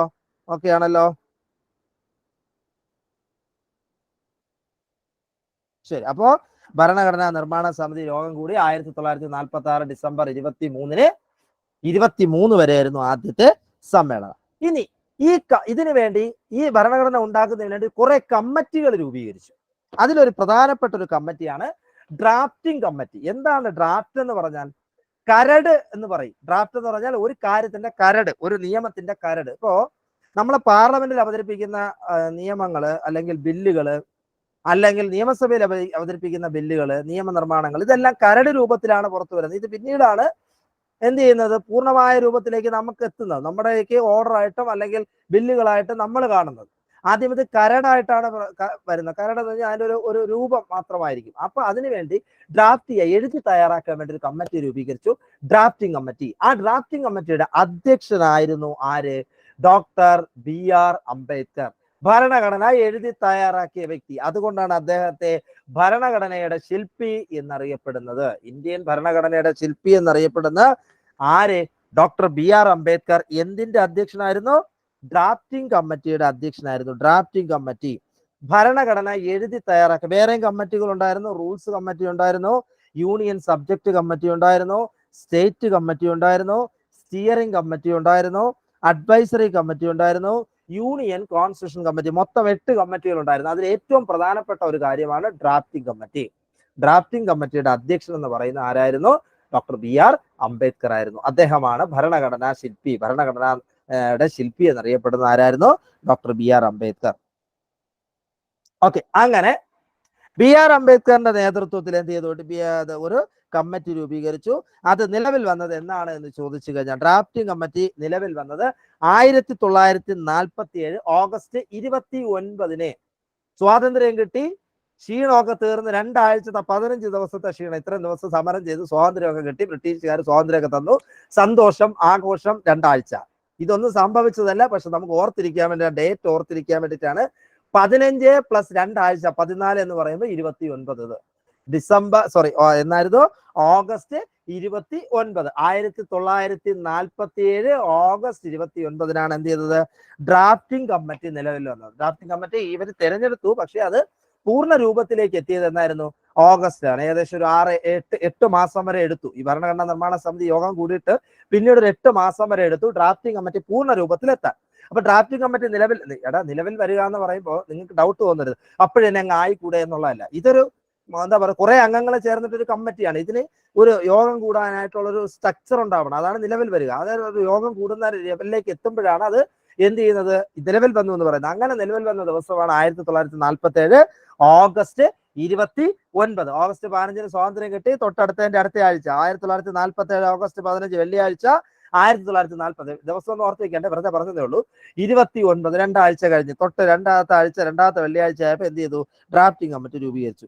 ഡ്രാഫ്റ്റിംഗ് കമ്മിറ്റിയിലെ അംഗങ്ങളുടെ എണ്ണം എത്രയായിരുന്നു എന്ന് ചോദിച്ചാൽ 7 പേരായിരുന്നു. എത്ര പേരായിരുന്നു? 7 പേരായിരുന്നു. BR അംബേദ്കർ ആയിരുന്നു അതിന്റെ അധ്യക്ഷൻ എന്ന് പറയുന്നത്. ഓക്കെ, അങ്ങനെ ഇവരെന്ത് ചെയ്തു? ഈ ഡ്രാഫ്റ്റിംഗ് കമ്മിറ്റിയിലെ 7 പേരും കൂടി ഇരുന്ന് എഴുതി തയ്യാറാക്കി ഒരു രൂപരേഖ അല്ലെങ്കിൽ ഡ്രാഫ്റ്റ് എന്ത് ചെയ്തു? ഭരണഘടനാ നിർമ്മാണ സമിതിക്ക് മുന്നിൽ സമർപ്പിച്ചു. ഇനി അത്രേ ഉള്ളൂ. അത് ഏത് വർഷം എന്ന് ചോദിച്ചാൽ ഡ്രാഫ്റ്റിംഗ് കമ്മിറ്റി ഭരണഘടനയുടെ കരട് രൂപം, പൂർണ്ണരൂപമല്ല, കരട് രൂപം സമർപ്പിച്ചത് 1947 നവംബർ 4. 1947 നവംബർ 4. 1947 നവംബർ 4 ആർക്ക് കൊടുത്തു?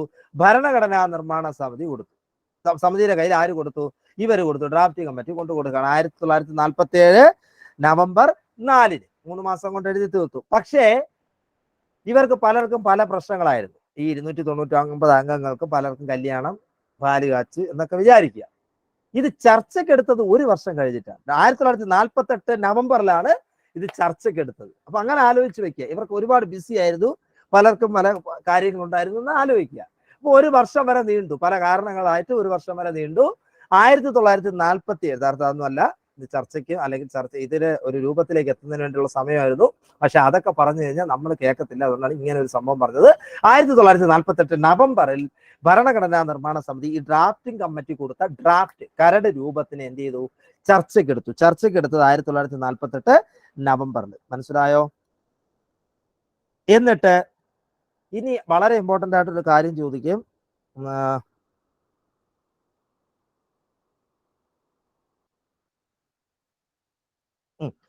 ഏത് വർഷം? അതായത് 1948 ഇവര് ചർച്ചയ്ക്ക് എടുത്തു. 1 വർഷം എടുത്തു, പിന്നെയും ചർച്ച ചെയ്തു. 1947 നവംബർ 4 സമർപ്പിച്ചു. 1948 നവംബറിന് ഇത് ചർച്ചയ്ക്കെടുത്തു. വീണ്ടും 1 വർഷം ചർച്ച ചെയ്തു. കാരണം നമ്മുടെ രാജ്യത്ത് അതുവരെ ഒരു ഭരണഘടന ഇല്ല, പുതുതായി കൊണ്ടുവരുന്നതാണ്. ഒരു ഭരണഘടന കൊണ്ടുവരുമ്പം ജനങ്ങൾക്ക് ബുദ്ധിമുട്ടുണ്ടാക്കാതെ, നാട്ടുരാജ്യങ്ങൾക്ക് ബുദ്ധിമുട്ടുണ്ടാക്കാതെ, പ്രവിശ്യകൾക്ക് ബുദ്ധിമുട്ടുണ്ടാക്കാതെ, നാട്ടുരാജാക്കന്മാർക്ക് ബുദ്ധിമുട്ടുണ്ടാക്കാതെ ഒരു ഭരണഘടന ആയിരിക്കണം നമുക്ക് കൊണ്ടുവരേണ്ടത്. ഒരു പോരായ്മ ഉണ്ടാവാൻ പാടില്ല, അല്ലെങ്കിൽ പാളിച്ച ഉണ്ടാവും. അതിനുവേണ്ടി 1 വർഷം വരെ അവർ ചർച്ച ചെയ്തതിന്റെ അടിസ്ഥാനത്തിൽ 1949 നവംബർ 26 ഭരണഘടനാ നിർമ്മാണ സമിതി അംഗീകാരം കൊടുത്തു.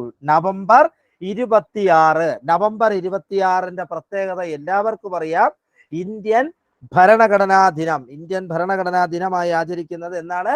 നവംബർ 26. എന്തുകൊണ്ടാ?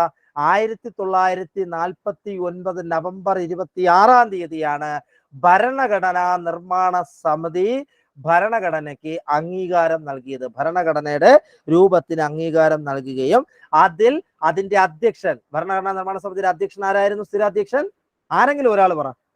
രാജേന്ദ്ര പ്രസാദ്. ഡോക്ടർ രാജേന്ദ്ര പ്രസാദ് അതിൽ എന്ത് ചെയ്യുകയും ചെയ്തു? ഒപ്പിടുകയും ചെയ്തു. ഡോക്ടർ രാജേന്ദ്ര പ്രസാദ് എന്ത് ചെയ്തു? ഒപ്പിടുകയും ചെയ്തു. ഡോക്ടർ രാജേന്ദ്ര പ്രസാദ് അതിൽ എന്ത് ചെയ്തു?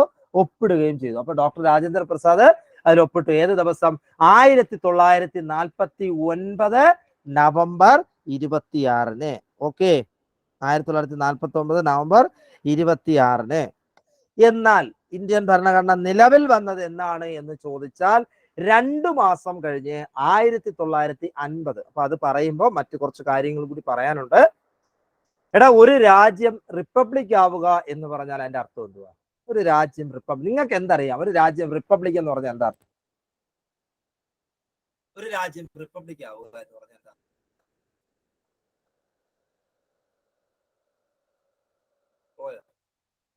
ഉറങ്ങണ 9 മണിക്ക് ഉറങ്ങാം. ഒരു രാജ്യം റിപ്പബ്ലിക് ആവുക എന്ന് പറഞ്ഞു കഴിഞ്ഞാൽ ഒരു ഭരണഘടന ഉണ്ടാവുക എന്നുള്ളത് മാത്രമല്ല, രാജ്യത്തിന്റെ രാഷ്ട്രത്തലവൻ പ്രസിഡന്റ് ആയിരിക്കണം. ആ രാജ്യത്തിന്റെ രാഷ്ട്രത്തലവൻ പ്രസിഡന്റ് ആയിരിക്കുന്ന ജനങ്ങൾ തെരഞ്ഞെടുത്ത ഭരണഘടന അല്ലടാ. ഭരണഘടന ഉണ്ടായതിനു ശേഷമാണ് നമ്മുടെ രാജ്യത്ത് തെരഞ്ഞെടുപ്പ് പോലും നടന്നത്. ജനങ്ങൾ തെരഞ്ഞെടുക്കുന്ന ഒരു അവസ്ഥയിലേക്ക് ലോക്സഭയിലും അല്ലെങ്കിൽ നമ്മുടെ പാർലമെന്റിലേക്ക് തെരഞ്ഞെടുപ്പ് നടന്നത് അതിന് ശേഷമാണ്. 1947 സ്വാതന്ത്ര്യം കിട്ടിയ സമയത്ത് ഒരു താൽക്കാലിക ഗവൺമെന്റ് നമുക്ക് ഉണ്ടായിരുന്നു എന്നുള്ള അത് ജനങ്ങളെ നോട്ട് ചെയ്തത് ഇതിന് ശേഷമാണ്, 1950 ശേഷമാണ്. അതുകൊണ്ട് അത് ആയിട്ടില്ല. യഥാർത്ഥത്തിൽ പറയുന്നത് ഒരു ഭരണഘടന വേണം. ഇതാണ് ഇപ്പൊ ഈ പറഞ്ഞ പോലെ ഈ കാര്യങ്ങളെ ഡിസ്കസ് ചെയ്തപ്പോഴാണ് നമുക്ക് ഓരോരുത്തർക്കും ഓരോ അഭിപ്രായങ്ങൾ വരുന്നത്. അതുപോലെ ഓരോരുത്തർ പറയുക തെറ്റുക എന്നുള്ളത് നമുക്ക് ഇവിടെ വിഷയമേ അല്ല. നമുക്കിവിടെ PSC പഠിക്കാനായിട്ട് ശ്രദ്ധിക്കേണ്ട കാര്യം നമ്മുടെ നാണവും മാനവും ഒക്കെ മാറ്റി വെച്ചിട്ട് വേണം ക്ലാസ് ഇരിക്കുക. അതുകൊണ്ട് ഒരു നാണക്കേട് വിചാരിക്കുന്നത് ധൈര്യമായിട്ട് പറയാം, തെറ്റണമെങ്കിൽ തെറ്റ, കുഴപ്പമില്ല. ഇവിടെ ഒരു രാജ്യത്തിന് രാഷ്ട്രപതിയായിരിക്കും ആ രാജ്യത്തിന്റെ രാഷ്ട്രത്തലവൻ. നമ്മുടെ രാജ്യം റിപ്പബ്ലിക്കാണ്, അമേരിക്ക റിപ്പബ്ലിക്കാണ്, ബ്രിട്ടൻ റിപ്പബ്ലിക് അല്ല, റിപ്പബ്ലിക്കൻ രാജ്യമല്ല ബ്രിട്ടൻ. കാരണം ബ്രിട്ടനിൽ പ്രസിഡന്റ് എന്ന് പറയുന്ന സ്ഥാനമില്ല, പ്രധാനമന്ത്രിക്കാണ് അവിടെ ചാർജ്, പിന്നെ അത് കഴിഞ്ഞ് രാജാവിനാണ്. മനസ്സിലായോ? അതാണ് അവിടുത്തെ രീതി എന്ന് പറയുന്നത്. രാജകൊട്ടാരം അല്ലെങ്കിൽ രാജഭരണമാണ് അവിടെ ഉള്ളത്. അല്ലെങ്കിൽ പ്രധാനമന്ത്രിയാണ് അവിടെ ഒരു എന്താ പറയുന്നത് ഭരണം നടത്തുന്നത്. അവിടെ പ്രസിഡന്റിനില്ല. എന്നാൽ അമേരിക്കയെ സംബന്ധിച്ച് പ്രസിഡന്റാണ് അവിടുത്തെ തലവൻ. നമ്മുടെ രാജ്യത്തെ സംബന്ധിച്ച് പ്രസിഡന്റിനാണ് പദവി. അപ്പോൾ ഒരു രാജ്യത്തിന്റെ രാഷ്ട്ര തലവൻ പ്രസിഡന്റ്. അപ്പൊ അങ്ങനെ ഒരാൾ വേണം. ഭരണഘടന ഉണ്ടാകുമ്പോൾ നമ്മുടെ രാജ്യം റിപ്പബ്ലിക് ആവണം. ആ രാജ്യം റിപ്പബ്ലിക് ആവണമെങ്കിൽ ഒരു രാഷ്ട്ര തലവൻ ഉണ്ടാവണം. ആ രാഷ്ട്ര തലവൻ പ്രസിഡന്റ് ആയിരിക്കണം. അങ്ങനെ വീണ്ടും എല്ലാവരും കൂടി ഇന്ന് ആലോചിച്ചപ്പോൾ അങ്ങനെ പിടിച്ച് പ്രസിഡന്റ് ആക്കും. അങ്ങനെ നോക്കിയപ്പോൾ ആരായി? നിയമനിർമ്മാണം, നമ്മുടെ ഭരണഘടനാ നിർമ്മാണ സമിതിയുടെ അധ്യക്ഷൻ രാജേന്ദ്ര പ്രസാദ് അവിടെ ഇരിപ്പുണ്ട്, ഡോക്ടർ രാജേന്ദ്ര പ്രസാദ്. അപ്പൊ ഇത് മതി, ഇദ്ദേഹം മതി എന്നുള്ളത് അദ്ദേഹത്തിനെ പിടിച്ചാക്കിയത് ഒരുപാട് പ്രത്യേകതകൾ അദ്ദേഹത്തിനുണ്ട് എന്നുള്ളത് കൊണ്ട് തന്നെയാണ് ഞാൻ ഈ പറഞ്ഞ കഥയൊന്നും അല്ല. പക്ഷെ അദ്ദേഹത്തെ എന്ത് ചെയ്തു? ആദ്യത്തെ പ്രസിഡന്റ് ആക്കി. ഒരു കാര്യം കൂടിയുണ്ട്, ഏറ്റവും കൂടുതൽ കാലം നമ്മുടെ രാഷ്ട്രപതിയായിരുന്ന വ്യക്തിമാര് തന്നെയായിരുന്നു ഡോക്ടർ രാജേന്ദ്ര. പിന്നീടുള്ളവരാരും അത്രയും കാലം ഇരുന്നിട്ടില്ല. ഡോക്ടർ രാജേന്ദ്ര പ്രസാദിന്റെ കാലഘട്ടം ആണ് ഒരുപാട് കാലം ഉണ്ടായിരുന്നത്. കലാം സാറിന് ഒരു ഓഫർ വന്നതാണ്, അദ്ദേഹം അത് നിരസിക്കാനുണ്ടായത്. അദ്ദേഹത്തിന് താല്പര്യമില്ല എന്നുള്ള രീതിയിലാണ് പിന്നീട് പ്രതിഭ പാട്ടീൽ പ്രസിഡന്റ് ആവുന്നത്. അപ്പോ അദ്ദേഹം ഒരുപാട് കാലം പ്രസിഡന്റ് ആയിട്ടിരുന്നു ഡോക്ടർ രാജേന്ദ്ര പ്രസാദ്. അദ്ദേഹത്തെ 1950 ജനുവരി 24 പ്രസിഡന്റായി തെരഞ്ഞെടുത്തു. ആരെ പ്രസിഡന്റായിട്ട് തെരഞ്ഞെടുത്തു? ഡോക്ടർ രാജേന്ദ്ര പ്രസാദിനെ 1950 ജനുവരി 24. ഇതേ 24 മറ്റൊരു പ്രത്യേകത കൂടിയുണ്ട്. ഇന്ത്യക്ക് ഒരു ദേശീയ ഗാനം ഈ ഭരണഘടനാ നിർമ്മാണ സമിതി അംഗീകരിച്ചു, ദേശീയ ഗീതം അംഗീകരിച്ചു. ദേശീയ ഗീതം എന്താണെന്ന് അറിയാം, രവീന്ദ്രനാഥ് ടാഗോർ എഴുതിയ ജനഗണമന. ദേശീയ ഗാനം ഏതാ?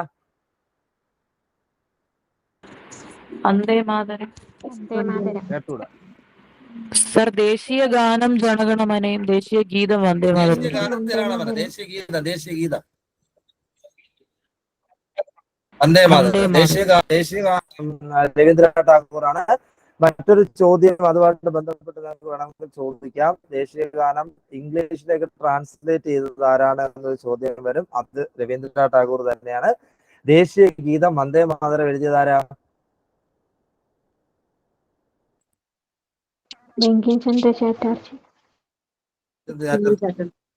അത് പക്ഷേ ഇംഗ്ലീഷിലേക്ക് ട്രാൻസ്ലേറ്റ് ചെയ്ത് അദ്ദേഹമല്ല, അരവിന്ദോ ഘോഷാണ് ഇംഗ്ലീഷിലേക്ക് ട്രാൻസ്ലേറ്റ് ചെയ്തത്. അദ്ദേഹമല്ല ഇംഗ്ലീഷിലേക്ക് ട്രാൻസ്ലേറ്റ് ചെയ്തത്. ആരായിരുന്നു? അരവിന്ദോ ഘോഷായിരുന്നു. അപ്പൊ ശരി, അപ്പൊ അതുമായിട്ട് ബന്ധപ്പെട്ട് പറഞ്ഞതേ ഉള്ളൂ. അപ്പൊ 1950 ജനുവരി 24 അംഗീകാരം കൊടുത്തു ദേശീയ ഗാനത്തിനും ദേശീയ ഗീതത്തിനും.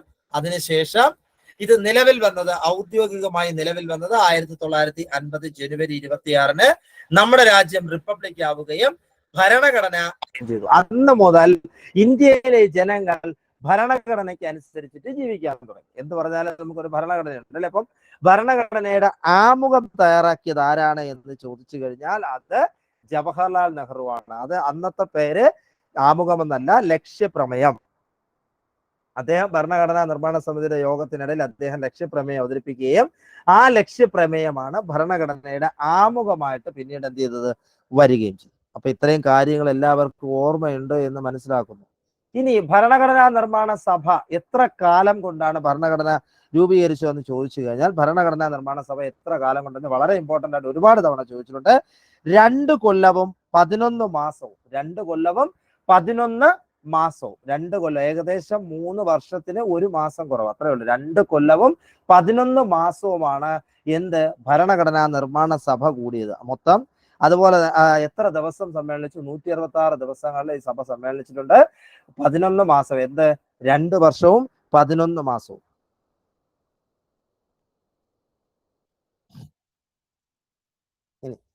നമ്മള് ഇന്നത്തെ കാലഘട്ടത്തിൽ നമുക്ക് നമ്മുടെ നിയമസഭയില് അല്ലെങ്കിൽ നിയമസഭയിലെ പത്രങ്ങൾക്ക് കയറാൻ ഒരു അവസരം കൊടുത്തത് ഈ അടുത്ത കാലത്താണ്. ഈ അടുത്ത കാലത്ത് എന്ന് പറയുമ്പോൾ ഒരു 10-20 വർഷങ്ങൾക്ക് അടുപ്പിച്ചിട്ടാവുന്നത്. അല്ലാതെ നമ്മുടെ സംസ്ഥാനം രൂപീകരിച്ച സമയത്തോ അല്ലെങ്കിൽ സംസ്ഥാനത്ത് നിയമസഭ വന്ന സമയത്തോ ഒന്നും അന്നേ പത്രങ്ങൾക്ക് കയറി റിപ്പോർട്ട് ചെയ്യാനുള്ള, ഇപ്പൊ നമുക്കറിയാം ഇതിനകത്തുനിന്ന് റിപ്പോർട്ട് ചെയ്യാൻ പറ്റും. പക്ഷേ ഈ ഭരണഘടനാ നിർമ്മാണ സമിതിയുടെ പ്രവർത്തികൾ അല്ലെങ്കിൽ യോഗങ്ങൾ അന്നേ പത്രങ്ങൾക്ക് റിപ്പോർട്ട് ചെയ്യാനുള്ള അവസരം കൊടുത്തിരുന്നു. മനസ്സിലായ? പൊതുജനങ്ങൾക്കിടയിലും പൊതുജനങ്ങൾക്ക് ചർച്ച ചെയ്യുവാനും പത്രങ്ങൾക്ക് ഇത് ചർച്ച ചെയ്യുവാനുമുള്ള അവസരങ്ങൾ അന്ന് കൊടുത്തിരുന്നു. അന്ന് ഈ പറഞ്ഞ ഭരണഘടനാ നിർമ്മാണ സമിതിയിൽ ഒരു അവസരം ഉണ്ടായിരുന്നു. ശരി, അപ്പൊ അതൊക്കെ പോട്ടെ. ഇത്രയും നേരം നമ്മൾ പറഞ്ഞു തന്ന കാര്യങ്ങളാണ്. ഇനി ഇത് കഴിഞ്ഞിട്ട് നമ്മൾ ആമുഖത്തിലേക്ക് പോകുന്നു. ആമുഖത്തിലേക്ക് ഇന്ന് പോയാൽ തീരില്ല, അതുകൊണ്ട് അതിലേക്ക് പോകുന്നില്ല. ഭരണഘടനാ നിർമ്മാണ സമിതി എന്ന് പറയുന്ന ഒരു ആശയത്തിലേക്ക് വരുന്നതിന് മുമ്പ് ആദ്യം പറഞ്ഞ കുറച്ച് കാര്യങ്ങളിലേക്ക് പോവാം. ഏറ്റവും വലിയ ജനാധിപത്യ രാജ്യം ഏതാണ് എന്ന് ചോദിച്ചാൽ ഇന്ത്യയാണ്. എന്നാൽ ഏറ്റവും പഴയത് എന്ന് ചോദിച്ചാൽ അത് ഗ്രീസ് ആണ്. അതുകൊണ്ട് തന്നെ ജനാധിപത്യത്തിന്റെ കളിത്തൊട്ടിൽ എന്നറിയപ്പെടുന്ന രാജ്യം ഗ്രീസ് ആണ്. എന്നാൽ ആധുനിക ജനാധിപത്യത്തിന്റെ നാട് എന്നറിയപ്പെടുന്നത് ബ്രിട്ടനാണ്. ലോകത്തെ ഏറ്റവും വലിയ ജനാധിപത്യ രാജ്യം ഇന്ത്യയാണ്. ലോകത്തെ ഏറ്റവും വലിയ ഭരണഘടനയുള്ള രാജ്യവും ഇന്ത്യയാണ്. എന്നാൽ ലോകത്തെ ഏറ്റവും ചെറിയ ലിഖിത ഭരണഘടനയുള്ള രാജ്യം അമേരിക്കയാണ്. അപ്പൊ അങ്ങനെ ഒരു ചോദ്യം കൂടെ ഓർത്തു വെക്കുക.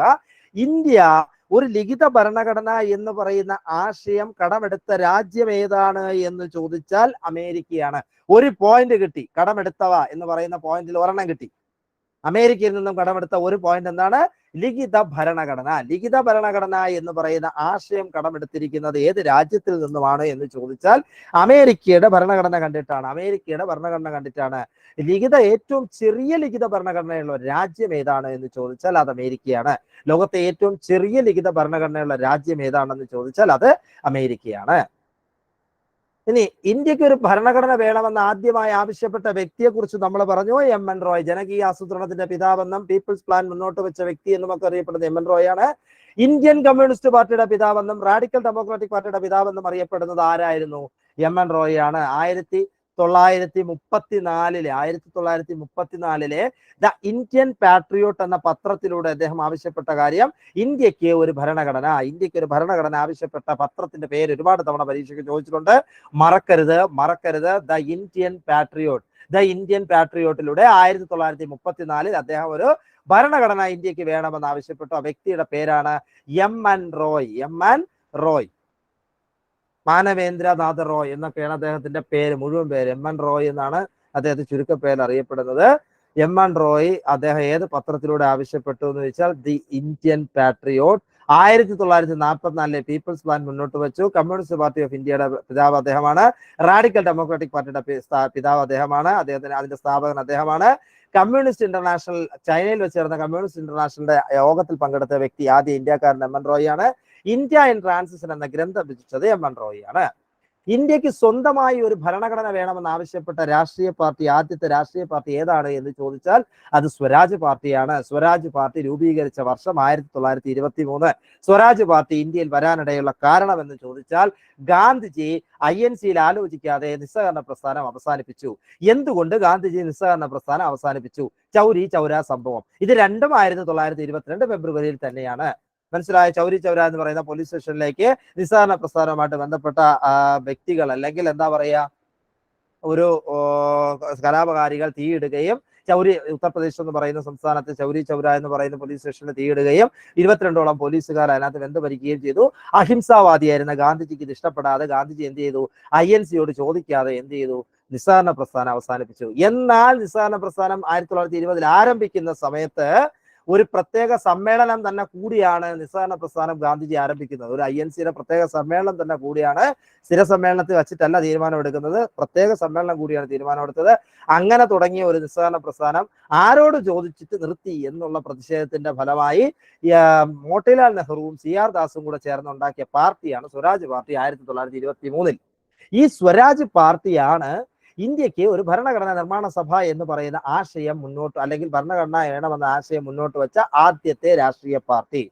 ഇന്ത്യക്ക് ഒരു ഭരണഘടനാ നിർമ്മാണ സഭ എന്ന ആശയം ആദ്യം ചർച്ച ചെയ്ത INC സമ്മേളനം ഏതെന്ന് ചോദിച്ചാൽ ബോംബെ സമ്മേളനം 1935. ഡോക്ടർ രാജേന്ദ്ര പ്രസാദ് ആയിരുന്നു അതിന്റെ അധ്യക്ഷൻ. ഡോക്ടർ രാജേന്ദ്ര പ്രസാദ് അധ്യക്ഷനായ 1935 ബോംബെ സമ്മേളനം. അത് കഴിഞ്ഞ് ഈ ആവശ്യം മുന്നോട്ട് വെച്ച ഇന്ത്യൻ സമ്മേളനം INC സമ്മേളനം ഏതെന്ന് ചോദിച്ചാൽ ഫൈസാപൂർ സമ്മേളനം. ലോകത്തിലെ ആദ്യത്തെ അത് കഴിഞ്ഞു. അതെല്ലാം കഴിഞ്ഞതിന് ശേഷം നമ്മൾ ഭരണഘടനാ നിർമ്മാണ സമിതിയുമായിട്ട് മുന്നോട്ട് വന്നു. 1945 രണ്ടാം ലോക മഹായുദ്ധത്തിന് ശേഷം ഇന്ത്യ ബ്രിട്ടീഷ് പ്രധാനമന്ത്രിയായിട്ട് നമ്മളെ ഇവിടേക്ക് വന്ന, അതായത് ഇവിടേക്ക് വന്നിരുന്ന സൈമൺ കമ്മീഷനിൽ അംഗമായിരുന്ന ക്ലെമന്റ് അറ്റ്ലി ബ്രിട്ടീഷ് പ്രധാനമന്ത്രിയാവുകയും ഇന്ത്യക്ക് സ്വാതന്ത്ര്യം എന്ന് പറയുന്ന ആശയത്തിലേക്ക് മുന്നോട്ട് വരികയും, പക്ഷേ ഇന്ത്യക്ക് സ്വാതന്ത്ര്യം കിട്ടണമെങ്കിൽ ഇവിടെ ഒരു ഭരണഘടന വേണമെന്നൊരു ആവശ്യം വന്നു. ഇന്ത്യക്ക് ഒരു ഭരണഘടനാ നിർമ്മാണ സമിതി എന്നൊരു ആവശ്യം ചർച്ച ചെയ്യുന്നതിന് വേണ്ടിയിട്ട് ഇന്ത്യയിലേക്ക് ക്യാബിനറ്റ് മിഷനെ വിടുന്നു. ഇന്ത്യയിൽ വന്ന ക്യാബിനറ്റ് മിഷൻ 1946 ജൂലൈയില് എന്ത് ചെയ്തു? ഒരു റിപ്പോർട്ട് സമർപ്പിക്കുന്നു. അതിന്റെ അടിസ്ഥാനത്തിൽ ഇവിടെ തെരഞ്ഞെടുപ്പ് നടക്കുകയും 1946 ഭരണഘടനാ നിർമ്മാണ സമിതി രൂപീകരിക്കുകയും ചെയ്തു. 1946 ഡിസംബർ 6 ഭരണഘടനാ നിർമ്മാണ സമിതി രൂപീകരിച്ചു. അതിൽ അംഗമായിരുന്ന മലയാളി വനിതകൾ 3 പേരുണ്ടായിരുന്നു. അമ്മു സ്വാമിനാഥൻ, ദാക്ഷായണി വേലായുധൻ, ആനി മസ്കൻ തിരുവിതാംകൂറിൽ നിന്നും, അമ്മു സ്വാമിനാഥൻ, ദാക്ഷായണി വേലായുധനും മദ്രാസ് പ്രവിശ്യയിൽ നിന്നുമാണെന്ന് പറഞ്ഞു. യുണൈറ്റഡ് പ്രൊവിൻസിൽ നിന്ന് പങ്കെടുത്ത മലയാളിയായ വ്യക്തി ആരെന്ന് ചോദിച്ചാൽ ജോൺ മത്തായി. ആകെ പങ്കെടുത്ത മലയാളികൾ 17, ആകെ പങ്കെടുത്ത വനിതകൾ 17, മലയാളികൾ 17, വനിതകൾ 17, മലയാളി വനിതകൾ 3 പേര്. ഓക്കെ, ഇത്രയും കഴിഞ്ഞു. 1946 ഡിസംബർ 9 ആദ്യ യോഗം കൂടി. ഡോക്ടർ സച്ചിദാനന്ദ സിൻഹെ താൽക്കാലിക അധ്യക്ഷനായിരുന്നു. 2 ദിവസം കഴിഞ്ഞ് വീണ്ടും യോഗം കൂടി. 1946 ഡിസംബർ 11 യോഗം കൂടി. സ്ഥിരം അധ്യക്ഷനായിട്ട് ഡോക്ടർ രാജേന്ദ്ര പ്രസാദിനെ തെരഞ്ഞെടുത്തു. 1946 ഡിസംബർ 13 യോഗത്തിൽ വെച്ച് ജവഹർലാൽ നെഹ്റു ലക്ഷ്യപ്രമേയം അവതരിപ്പിച്ചു. അതാണ് പിന്നീട് എന്തായിട്ട് മാറിയത്? ആമുഖമായിട്ട് മാറിയത്. മനസ്സിലായോ? ആമുഖമായിട്ട് മാറിയത്. അതിനുശേഷം യോഗം ഡ്രാഫ്റ്റിംഗ് കമ്മിറ്റി തെരഞ്ഞെടുക്കുന്നു. ഡ്രാഫ്റ്റിംഗ് കമ്മിറ്റിയുടെ അധ്യക്ഷനായിട്ട് ആരെ തെരഞ്ഞെടുക്കുന്നു? ഡോക്ടർ BR അംബേദ്കറിനെ തെരഞ്ഞെടുക്കുന്നു. ഡോക്ടർ BR അംബേദ്കർ അദ്ദേഹത്തിന്റെ നേതൃത്വത്തിലുള്ള ഡ്രാഫ്റ്റിംഗ് കമ്മിറ്റി 1947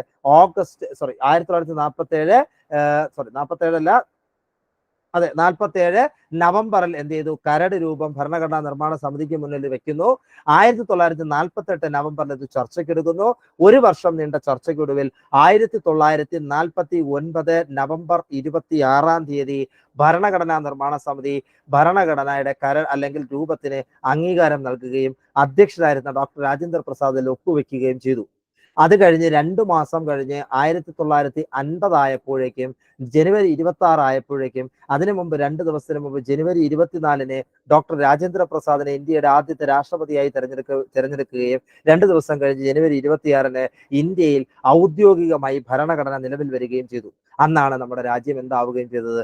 റിപ്പബ്ലിക് ആവുകയും ചെയ്തു. ഇത്രയും കാര്യങ്ങൾ എല്ലാവരുടെ തലയിലോട്ടും കയറി എന്ന് വിശ്വസിക്കുന്നു. മനസ്സിലായെങ്കിൽ ലൈക്ക് ഇടുക, അല്ലെങ്കിൽ അൺലൈക്ക് ചെയ്യുക. ഓക്കെ, അപ്പൊ ഇതിന്റെ നോട്ട് ഞാൻ കൊടുക്കും. ഇത് നിങ്ങൾ ഇത്രയും കാര്യം. ഇനി നമ്മൾ പോകുന്ന ആമുഖത്തിലോട്ട് പോകുന്നു. പിന്നെ ഫണ്ടമെന്റൽ റൈറ്റ്സ് വരും. പിന്നെ ഇതിനിടയ്ക്ക് വേറെ സാധനം കൂടി ഉണ്ട്.